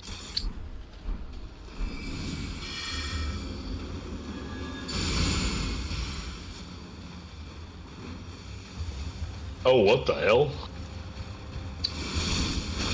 It's a horn scent. Oh! He's iced. Okay. That is a different kind of enemy. They use the same, like, mostly the same moves, but it is not the same enemy. Oh, is this a Skadooby? Verdigris Discus. Raised defense with higher equip load. We didn't need that. Come on. I don't know, I think it's kind of funny. I kinda... Okay, so... There was, someone I used to talk to, but not anymore. And this was the first person I ever decided that I did not want to play D&D with them. They were in the first thing I ever ran for D&D, and they were playing an Aarakocra wizard named Dralthazar. Now, Dralthazar's whole thing was he was lol so random, and he had a funny voice. Oh, okay. And, you know, for the first couple sessions, it's fine. Then it just gets worse. And then, because it just grates on you, this might have been the only thing here because, you know, rule of... Yeah, this might be the only thing here. Dang. Alright, where to? Should we push to Shadow Keep? I mean, do we have other quest stuff to do? We should probably go We back and can talk to, go like, down. Sir Ansbach and them, right? I believe that gets pushed on whenever we approach Shadowkeep. Okay. We haven't gone down to Templetown Ruins, if we can access that by going southwest from Ancient Ruins base. Ancient Ruins base? Where's that? Northwest of Marker 5. West of the Shadowkeep. Oh, Templetown. We did go there. Oh, further south of it. Yeah, we can. Yeah, I don't know about going more south or north. I've seen we visited it, but I don't remember Oh, exploring that. we can go up this way. Gotcha. Yeah, let's Yeah, go is to Ancient Ancient Ruins Base. base. Uh, Gotcha.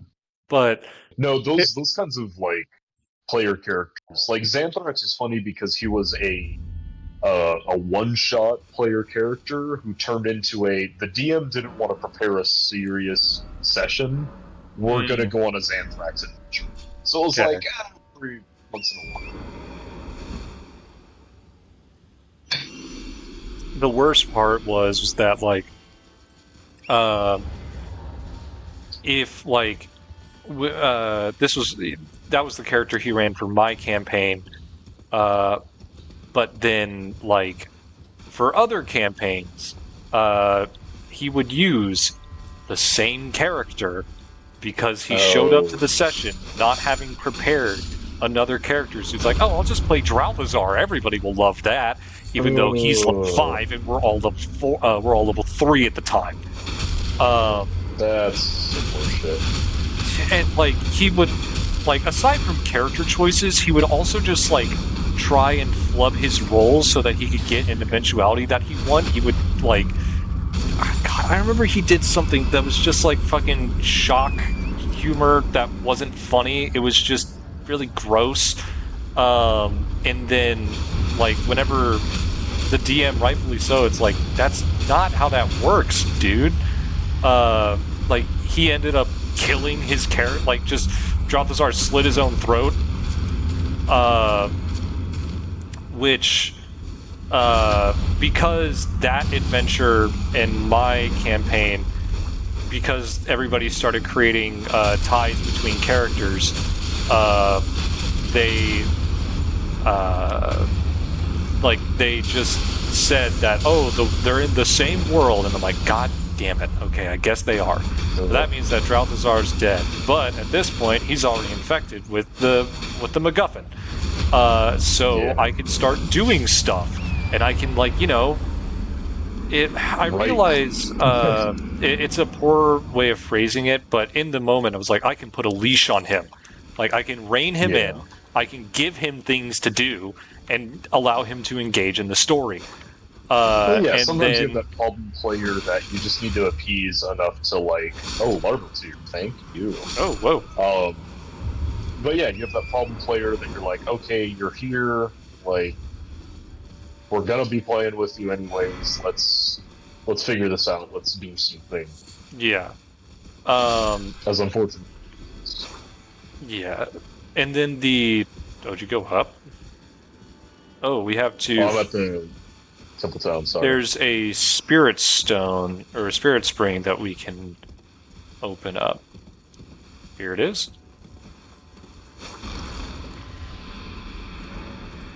But like, I remember the last session he showed up to was one of the worst D&D sessions I've ever had in my fucking life.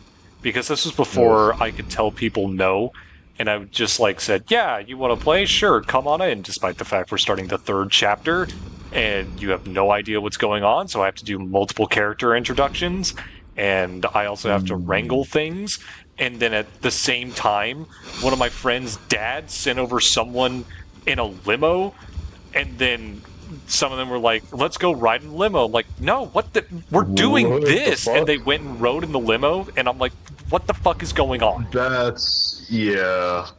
It was horseshit. That was the last session that the person who played Dralthazar ever showed up to. for that game. But then every other goddamn thing that he would play with us would just be, oh, it's Dralthazar with a different coat of paint, or it's just a very, very shallow character. Like, he walked in on a campaign that one of my friends was running, and it's like, oh, do you want to play? He's like, yeah, sure. I was silent because I didn't want to cause a hubbub. And he makes a character called the Doctor, and his whole thing was that he really knew plants, and he had a knife. That was it. Now, if his whole thing was knowing plants, what class do you think he would be playing? I don't know, maybe a druid or a Barbarian. wizard if you wanted to go. Exactly. Like, I was just like, I think that was the one thing, like, I kind of, like, spoke up about. It's like, if you wanted to know about plants, why didn't you just play a druid? Like, fucking... The last one left. Finish the mission. Congratulations, you finished the mission. I should have just punched him. Yeah, we should have beat the shit out. But the Whoa. The Red Bear's Claw. I remember the last session we had with him. Yeah, you have to rest at a side of grace. It's one of those things. Is there anything else on this plateau? Not really. It's just that boss. Was my friend was running a Star Wars campaign, and he showed up, and he was playing his character named Darth Lazar, and he kept on telling everybody that he had a terrible secret. And it took me all of, like, 5 minutes to figure out what the secret was. I'm like, is your fucking secret that you're Dralthazar? And he was silent with a fucking smile on his face. And I was like, holy shit! The worst. It might be invaded. We've been invaded by holy shit. Bruh, I'm just trying to rest. I got boss souls on me. Yeah, if you die right next to the thing, you'll be able to pick it up easily. And it was just Dralthazar again. It was, oh my god. And credit where credit's due, like, the Tyler, my buddy, who was the DM of that, managed to, like, whenever we actually fucking killed Dralthazar, managed to, like, have him go out in a good way. Like, it was a well done death scene. Props to Tyler for that. But I hate Dralthazar. It is the reason why I detest gimmick characters in any sort of longer form adventure. And I remember, like, I made a post on r/RPG Horror Stories talking about this, and someone said something that I had carried with me up until this point, which is like, hey, I get it that you think this is bullshit, and don't get me wrong, it is. Damn, that was close. It was. But he said, if you just... Because I was asking, like, do I just kill his character? Like, I don't want to deal with this shit anymore. He hasn't showed up for, like, 10 sessions. And he said, or this person on the internet said, if you kill off their character, you are just as big a part of this horror story as they are. No matter how much you dislike the character, they put some work into it. And you just killing them off unceremoniously is a disservice to the work they did. I was like, you know what? You're right. So as it stands in that version of the campaign, despite the fact I haven't run a session of it for a long time because I've generally burnt out on it. Dralthazar is still alive there, except the fact that he died in the Star Wars campaign, and we all agreed that he died in every reality possible.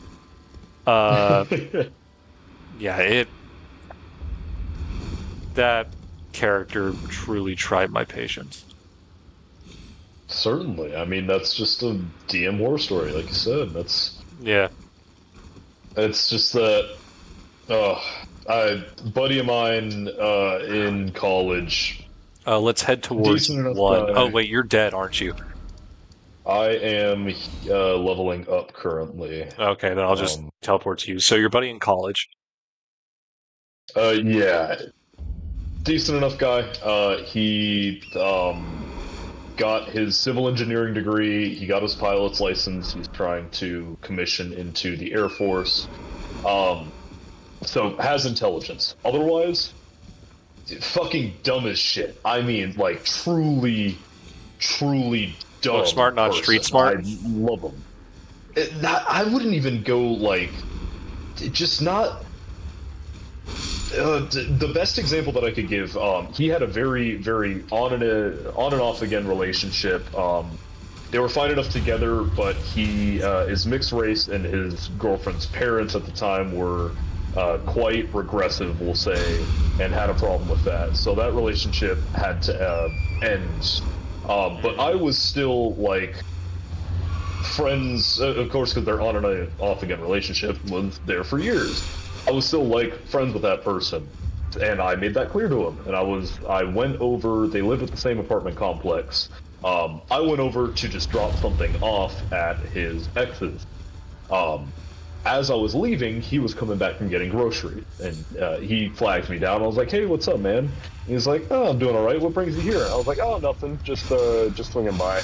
He's like, "No, what brings you here?" I was like, "Nothing, man."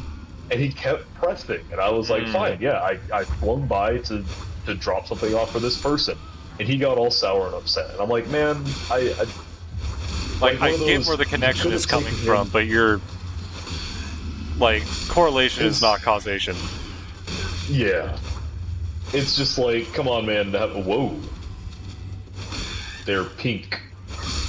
Oh yeah, and they're somehow even worse.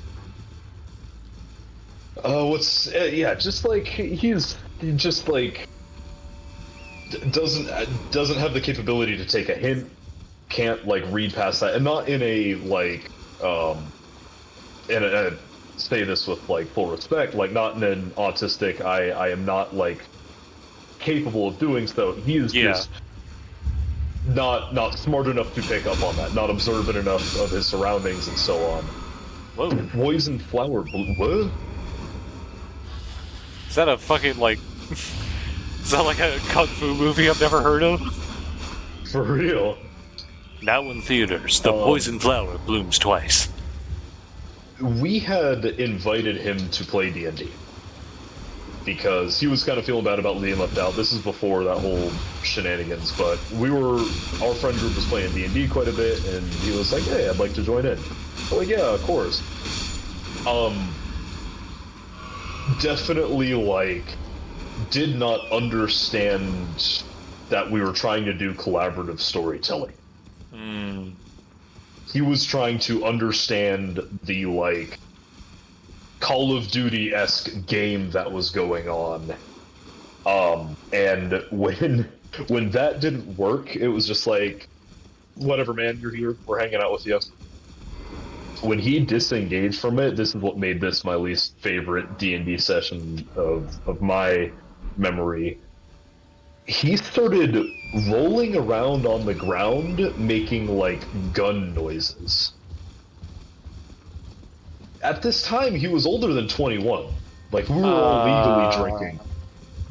He just had disengaged, got bored, and instead of just, like, you know, realizing this wasn't for him and leaving, or, like, not engaging even though we're trying to include him, just saying, like, "Hey, this isn't for me, I'm gonna go hang out on my phone," or can we do something else, or can I do something later? He just started rolling around and making gun noises the entire time, and that was some of the most like uncomfortable, like, dude, what the hell are you doing? There's no amount of social experience that can prepare you for that. You like, I don't even know what I would do in that situation. I'd just be like, And like to the point where he was disrupting the rest of us who were genuinely trying to play some D&D. Like, it was just, I still don't know how to parse that social situation. God, there's so many fucking bears. There are moon bears. Oh, that's a red bear. Is it? There's a red bear over here. Oh, that, yep.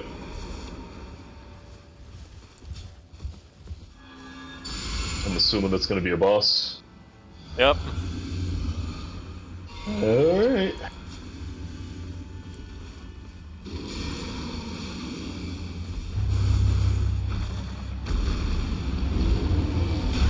Out.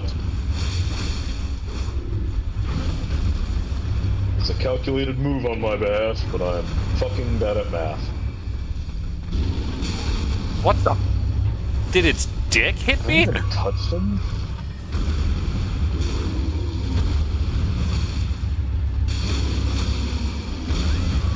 God damn it.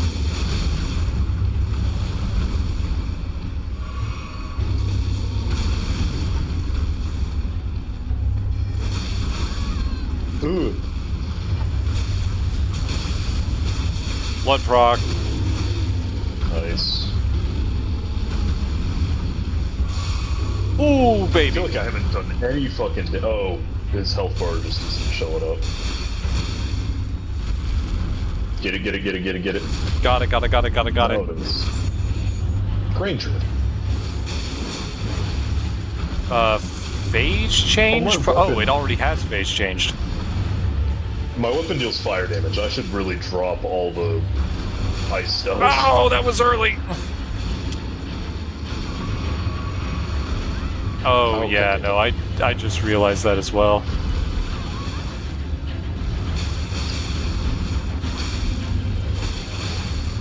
Another blood proc.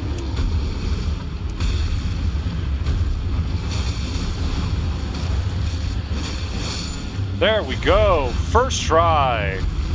There we go. Enemy felled. Like a tree. Get it? This game uses metaphors. Roar of Regalia, huh?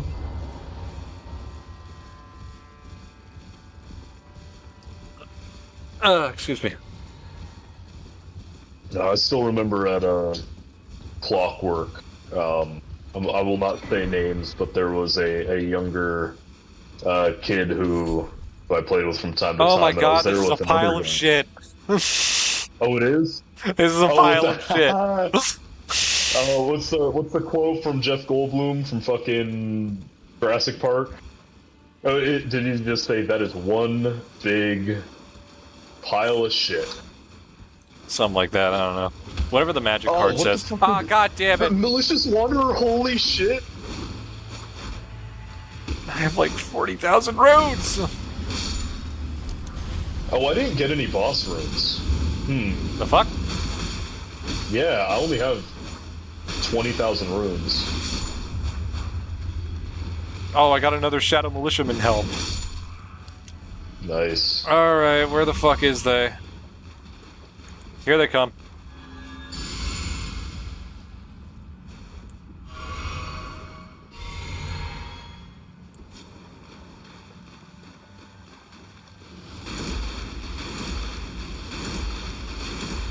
Okay, pop their shield.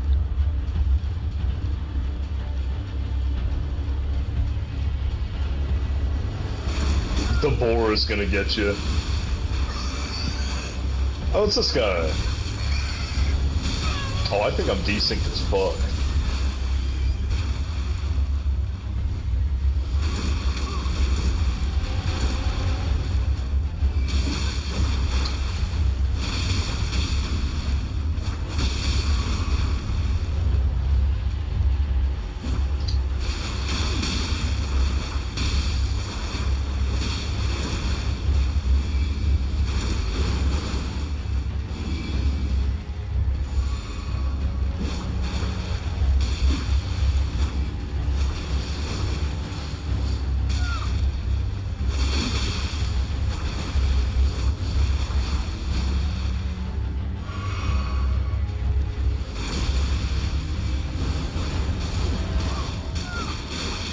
Got him. Nice. They fucking exploded with blood like an anime character. Holy shit! Holy shit. Oh, this is a fun dungeon. Oh, A you're stinky on fungin? my screen. I am stinky. I also can't interact with the ghosts or the doors, so... Let me talk to the ghost to see what Day's on about. Stop, avert your gaze from me. I beg, look away. Ah! I need to go take a boy pee. So as soon as we rest, I'm gonna rest my So what bladder you're in gonna the do is that you're restroom. gonna rest and then you're gonna level up, then you're gonna go pee. I can't level up because I didn't get any runes from the bear. Fair enough. I have no runes. Not Alright. runes? I don't suppose you want to hear me boil chicken, so I will mute my mic. Yeah, probably not. I mean, you could. That's a proposition. Right there. I'll give you a proposition. What?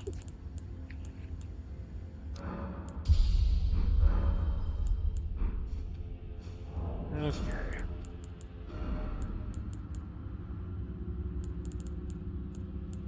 Why don't we look at some weapons? I'm just curious, like how they end up stacking up. Blades. That's not how you spell blades. Rana? Dancing Blade of Rana. Oh, the effecture life broke.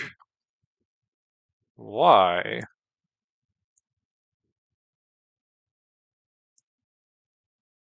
Hmm. Like like none of the plugins or whatnot. Um.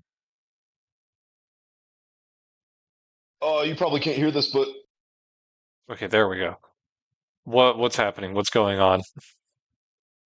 just incredibly ripped ass. I ripped the most ass, Okay, torn so straight asunder. the okay, Oh, so what about the meteoric ore blade? How does that end up stacking up? Oh, it's the ancient meteoric or great sword. Um. Oh, it's split between magic damage. Uh, That's interesting. It's a strength in. Oh yeah, it does have magic damage right there. Um. Let me pull up stream so I can keep an eye on it. On all you sweet, delicious people in my chat. I regret that I said that, but here we are. Yeah, what about the backhand blades? Don't have bleed inherently.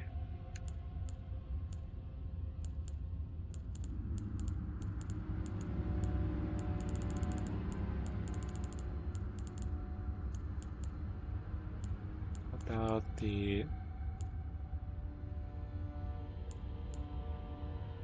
where? Yeah, the Smith script dagger.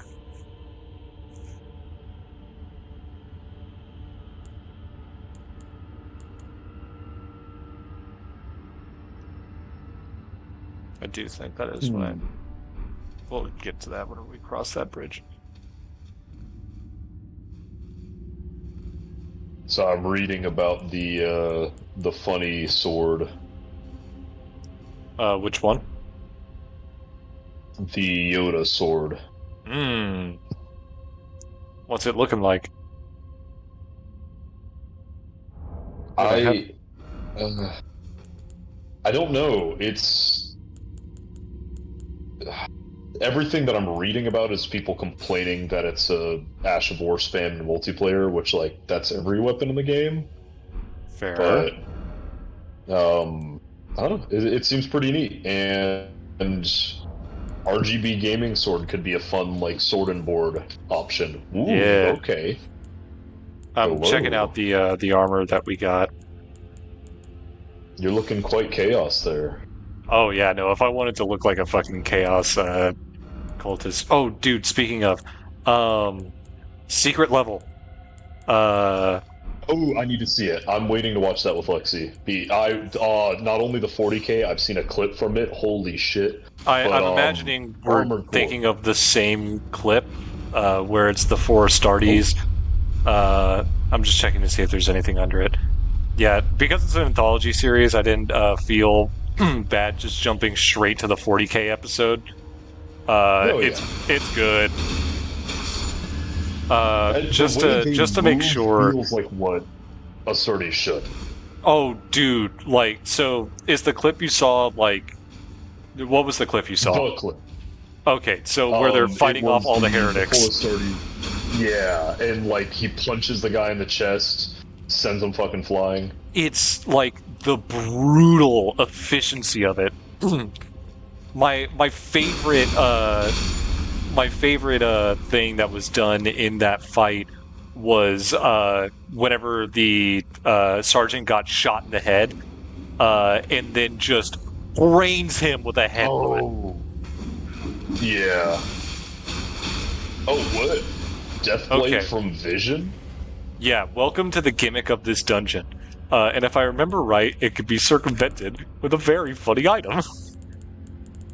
Oh? I just have to...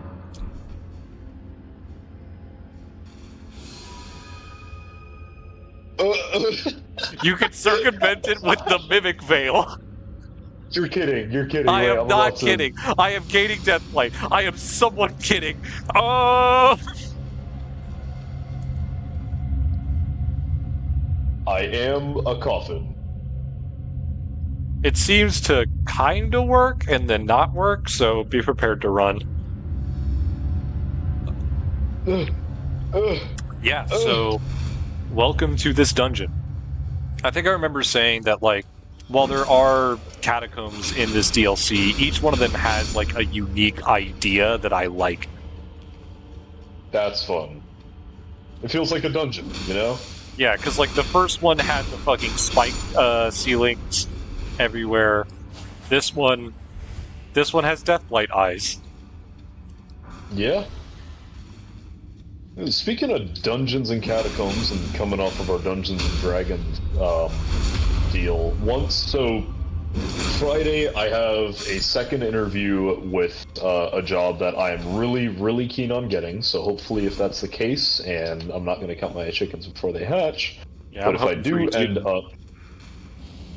Oh, fuck. Ow! It's faster than I think it should be. That's what I thought. I'm like, I gotta get to it before it spits at me.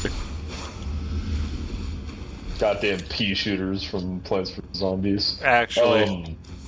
But if I have that job, I will now have more, or I will then have more free time in general. I'll be able to do my cleaning other than, you know, during my weekends. I will have more than just 3 nights a week where I can actually do something. Ow, fucking... You take care of the lion's head. I've got the cannon. Got it. But friends and I were talking about doing more D&D, and I really love just some classic... we have a Wanderer, so we can keep him here. Yeah, we do. I love me some classic fantasy. I love me some classic dungeon crawl. So what I want to do is I want to do a kind of fun adventure with an... What the?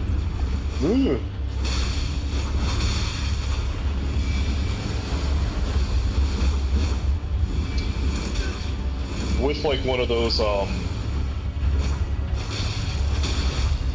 the dungeon that the campaign's premise is, the dungeon is like always going to be there. You're expected to enter and leave as you please. Kind of like a stationary thing in the world. Okay, kind of like Dungeon Meshi? What? Yeah. Ooh. Very, very similar, except Dungeon Meshi is mostly in the dungeon, where this would be like, hey guys, if we want to do a dungeon crawl adventure, well, there's the dungeon. Alright. I can't remember if I've given you this tip that I heard once before, but like a great way to design dungeons is use the layouts of malls. Oh yeah, I can see that. Yeah. But keep going I on wanted your. you to... Yeah, just like the kind of ancient civilization, like you're traveling further into the past by going through the dungeon, of it just being a kind of like a sinkhole in the village where we start off in, that leads into the pinnacle of shit. Heal. Need to think. Of a church steeple to a god that is older than the books that they have available in the village. Ooh. To just start everything off with you already are on the precipice of discovering things that have been so long forgotten from this world that you don't have a perspective on what they could be. All right, sounds dope. But yeah, that's been something I've been playing in my head, and it might allow me some creative writing exercises while I, sandbag at my window sitting job. So. Yeah. No, like I do really like the imagery of like the entrance to a dungeon being like the top of a building. Fuck. Oh. I almost got killed by Deathblight. Yeah, and especially like the top of the building being the newest, most recent civilization. Let's say. It's where like, each layer you go down, it's an older and older civilization. Okay. Okay, up and to the left. Like where up and to the left. Where the break was. And I do that without dying. Yeah, you can. I believe it, you. I'm at like 80% death blight. What are the odds? It works again. Nothing to see here, just candlesticks. I feel like this is, what is that Gmod game? Oh, Prop Hunt? Yes. Don't mind us, just a couple of guys. Holy shit. How bonkers. Fucking idiot. How does this whole, like, Rune of Death, Death Blight interact with the story of the main plot? I don't think they call attention to it. Like, other than, like, this is sort of the underworld, I think. Like, whoa.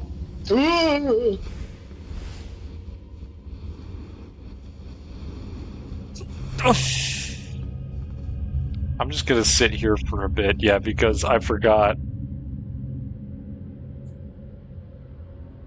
These ones bounce back and forth. Oh, that was so fast. I think it does, it reduces the range at which the blight builds. No, my blight built in like less than a second. I couldn't react to it. Well, the eyes were right there. They did not render on my screen. Oh, that's deeply unfortunate. Yeah, for me, they're like way down the hall. Yeah, oh my fucking god. Are you shitting me? Well, I guess the eyes aren't rendering for me. Oh no. That's difficult. Es difícil. I don't know what to do now. My thought is, if I go... Ow! If I don't die myself, I'd have to go back to you, and then we have to move as a unit. So I can be your eyes.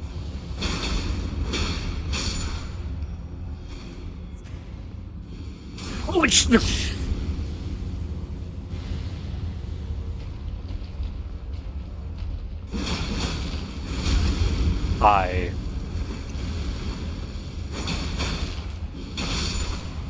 Okay, let me know. Oh, there you are. Hello. You did it. That's. I just lucked out. I just ran and didn't die that time, but I have 3 stacks of rod essence on me, so. Oh, that is.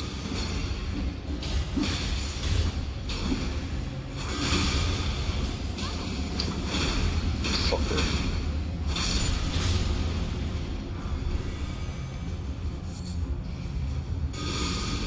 Ow, ow. Down.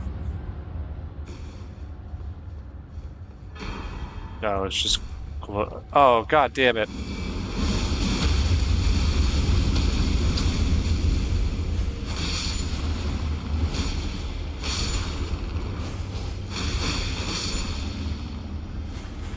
Okay. Wasn't Okay, frightening so at all. if we fall down here, we would have come up. Alright. I say we finish out this catacomb, and that's where we call the stream. Sounds good. I believe this is another hallway with the eyes running back and forth. Yup!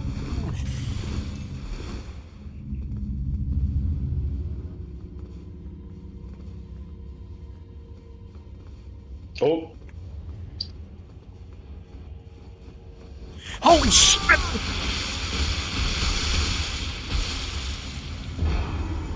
Nah, I think that just builds really fast.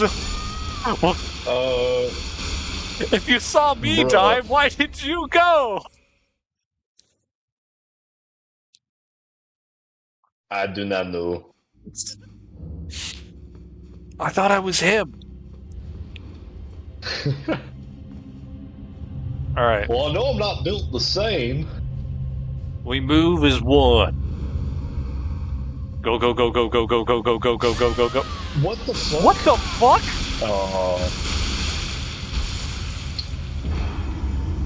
I don't know how many rod essences that is now. Are we operating with 2 instances of the eyes alive? Because they definitely weren't looking at me. Or was it because I got too close? Is this a case of don't stand by the police?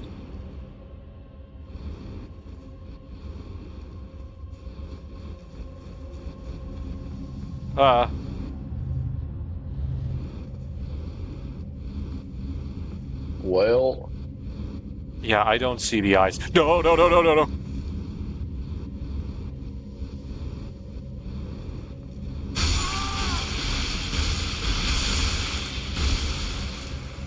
well.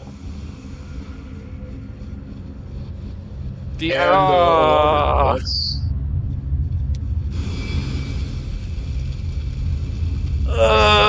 no.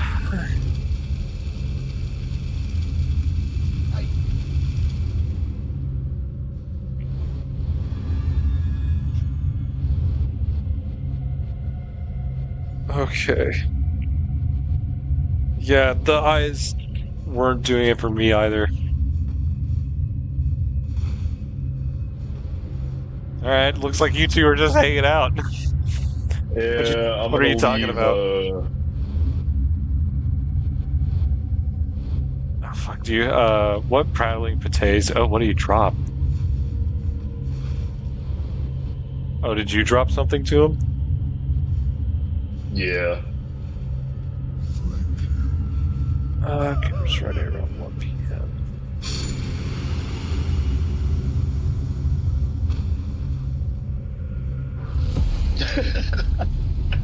I don't know how to revive you. Like, the fuck do I do? Do I teleport all the way back to the... I can't teleport. I have to rest at a site of grace, right? Yeah, you do. So, let's just see how far you can make it, buddy. Uh...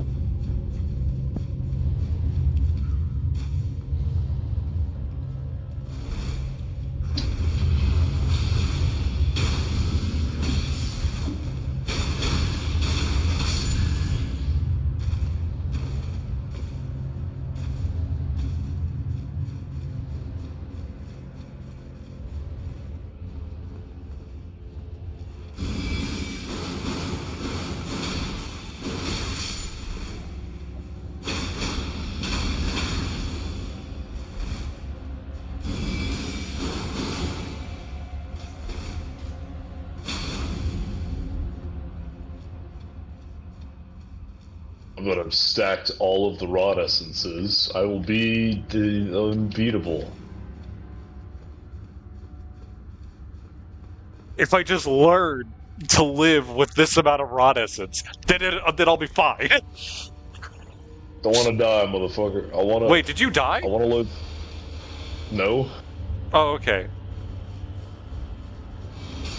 Oh, well, I might. If he can still cast spells at me over here. What the? That's a little bullshit.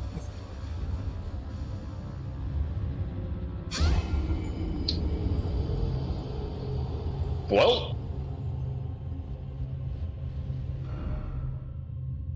All right, let's give it another go.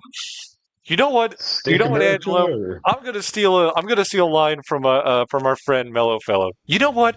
I'm just right. If we want this, it's on us.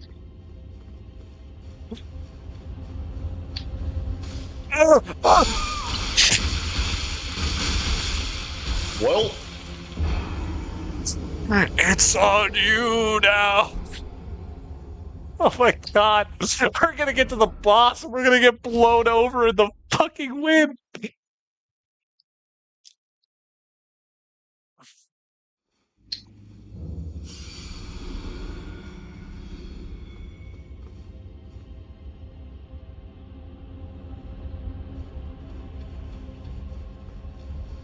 Ah.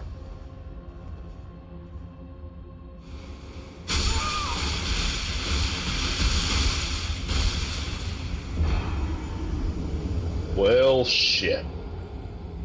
It's at this point, like, I don't know if we can do this dungeon, like, together. We might have to do it by our lonesome, because those eyes not appearing is really bad. It's very difficult. The entire premise of the dungeon doesn't work. God damn it! Ah! You know what? I think this might be a stream that we have to do, or this might be a dungeon that we have to do on our lonesome. So, I suggest we end the stream off right. She's so big! I suggest that... Am I being... Oh wait, hold on, I can't teleport out because we haven't completed the dungeon. So... If and when you die next, go back to the site of grace and leave, because I think we gotta end the stream the way we've ended the stream the past 2 times. Fail! Fail! Oh.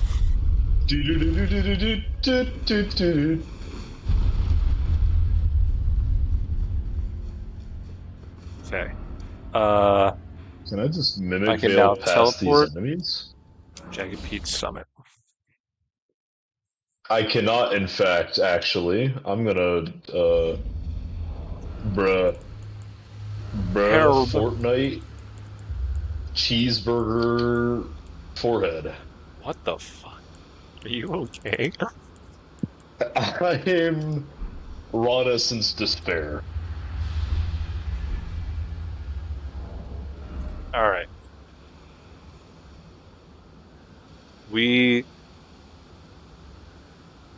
How about 3 tries?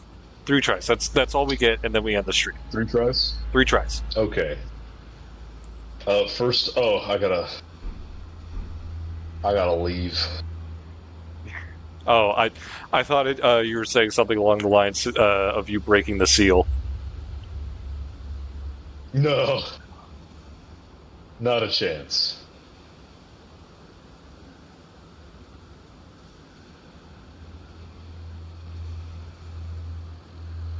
Like dragging my feet all the way to the top of the mountain, like kicking rocks, like fucking bullshit.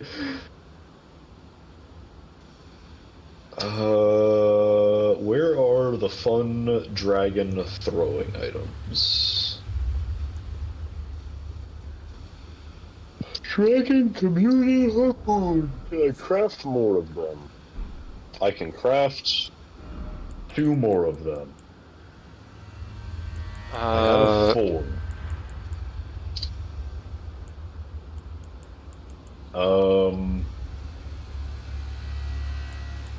I want to take fire damage negation, I guess?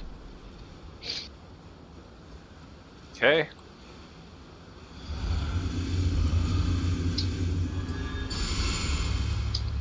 Oh, wait, can I... Do I have a rune arc? Use... We're back, you Godzilla looking motherfucker.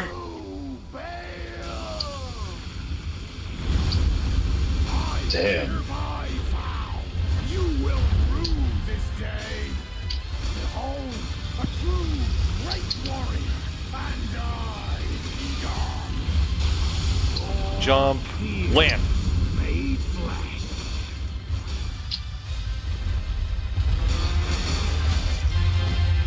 Egon's out there forcing a poopy out.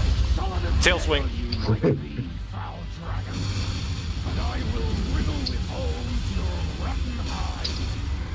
Ooh, baby. With every last drop of my Okay, going for the riposte. Oh, I This didn't pretty clear much- my rod essences. This pretty much is just like our, Did I clear mine? That's a phase transition! Glad I popped that rune arc.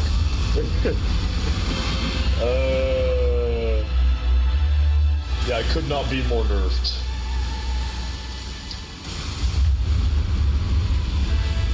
I'm doing pitiful damage. Another blood proc.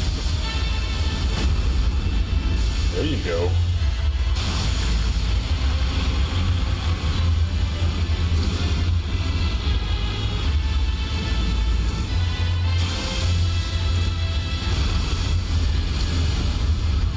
Oh, come on.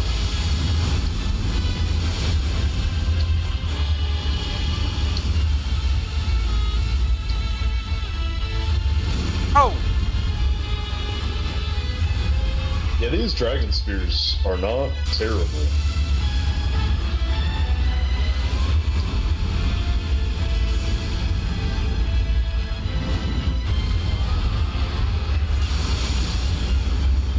Okay, special move. Ow. Notch Ow. twice. Oh.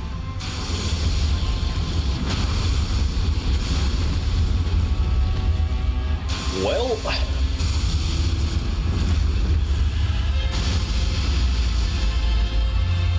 Double fist God that damn, that's jug. other debuffs. Chug it. Tail swipe.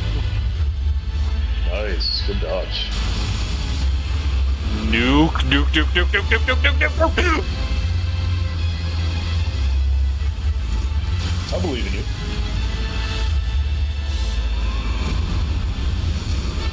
Follow-up explosion. Oof. It don't matter though.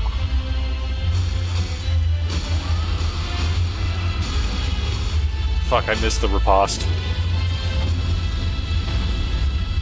He did. Explosion. I live! Almost had me, Bale. Tail swipe. You turned on a dime for that. Ooh. Get off me. Oh, fuck. I got stuck in the animation.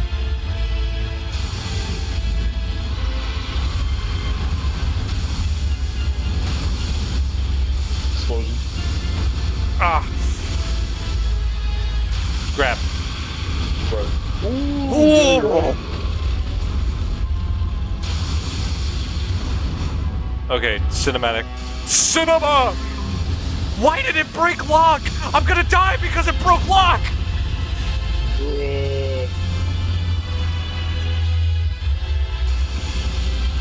Duke?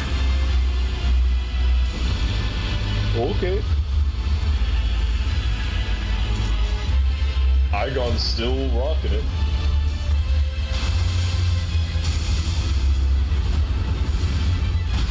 Oh! That was a lot closer together than I thought it was. Okay, I'll at least clear my Renaissance this time. That might be That might help. moderately helpful. Second try! For a first try, not bad. Not bad at all. Feeling pretty hopeful.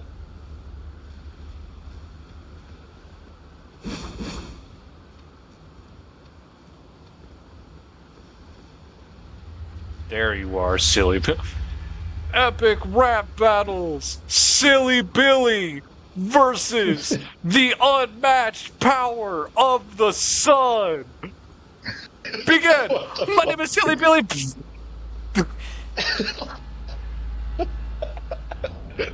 It's like an ant under a fucking magnifying glass. Oh, beautiful. I fucking love that meme. My name is Silly Billy.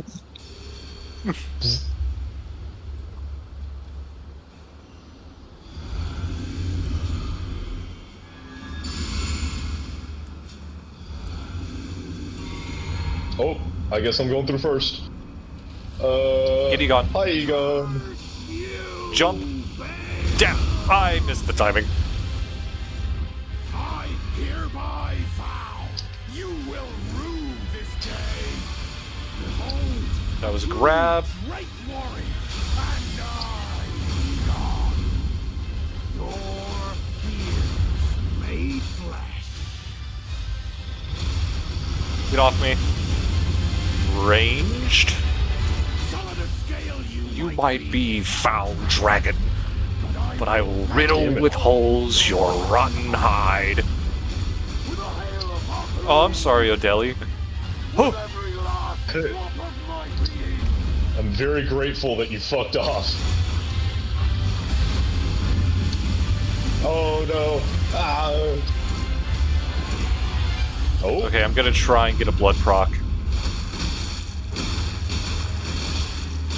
Yeah, us Got it. both using bleed weapons could be pretty good. Oh, face change.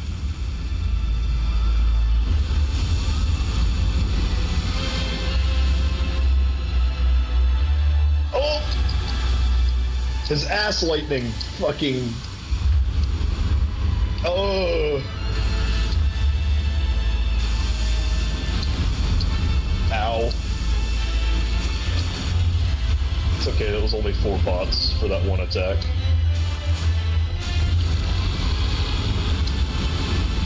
I found, like, just immediately start side strafing, like running to the side. Whenever he does that attack.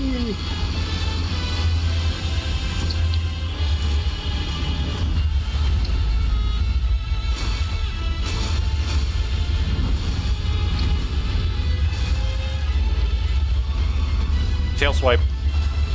How the fuck am I supposed to beat him solo? With more Shadow Tree fragments. Yeah.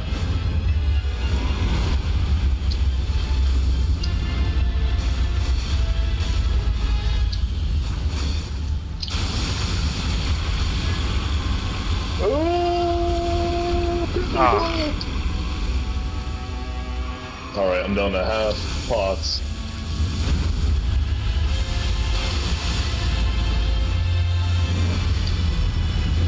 Ah, too early.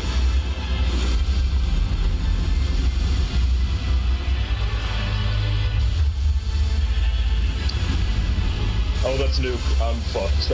Oh wait, that's No, it wasn't nuke. Okay.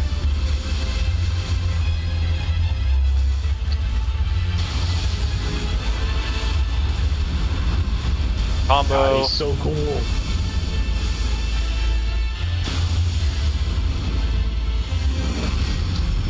Now! Lightning! Dodge again, for safety. Come on, you big old bitch!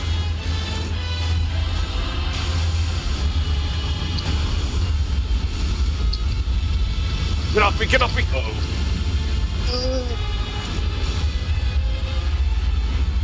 I've never hit circle more in my life. Tail swipe. Oh, baby! Oh, hell yeah. Going for the riposte. Got it! Nice. Nice. Nailed it. Landed an explosion.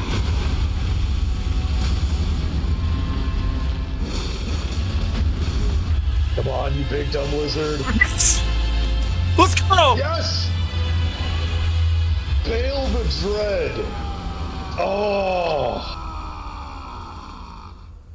Bail the Dread.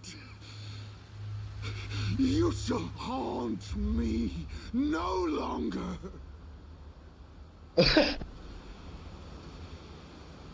Holy shit. Holy Before we get invaded, shit. let's use those runes. For real. Oh. Rest of the My Dread God. Dragon. Oh. Holy shit, that's a lot.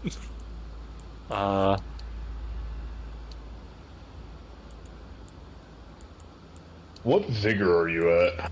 55.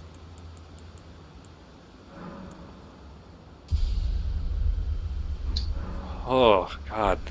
Let's read some let's read that item description, why not? It's a key item. Heart of Baal. The biatrial heart of Baal the Dread, dotted with horn-like gravel stones and glistening with deep red liquor. Gorge upon this at the grand altar of Dragon Communion to absorb Baal's power, the purest form of communion and the word of its priestess. Why don't we finish off with the Dragon Communion altar? Igon's character marker is still down the mountain. Oh.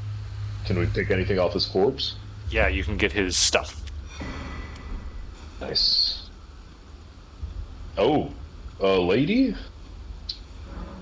Priestess heart. Flower stone. Communion with Baal. So we get 2 special incantations. But look at their arcane requirement. Use while disrobed to turn one's human flesh into an ancient dragon. Yes, the dragon transformation. Temporary boost. Ah. Okay, Baal's Tyranny. One of the greatest Dragon Communion incantations harnessed the fearsome power of Baal the Dread. Channels the form of the Dread Dragon to emit a mighty roar accompanied by a heatwave burst, causing violent eruptions of fire in the area. Even after being consumed, the throbbing heart of Baal continues to resist its subjugation, never weakening. One day, the fire within will consume the very body and soul of its communion devourer. One day. Oh. So And Baal... Baal's Flame Lightning, one of the greatest Dragon Communion incantations, harnesses the fearsome power of Baal the Dread. Channels the form of the Dread Dragon into right arm to smash foes with an exposed talon bone coursing with flame lightning. Even after being consumed, the throbbing heart of Baal. Oh, you've already read that. Yeah. It's just the idea that Baal will never die. He will always come back. Shit. And let's go to Foot of the Jagged Peak. Hatred outlives the hateful. Yeah. And speaking of which, why don't we go check on our hateful little friend? He just has a little hate in his heart. Yeah, it's so hateful the flesh will regrow.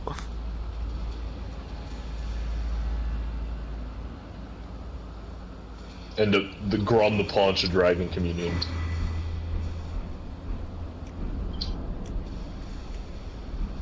One's bell bearing, huh? Yeah, so I think we can keep on buying his harpoons. Huh. Yeah, I just want to wear some jorts.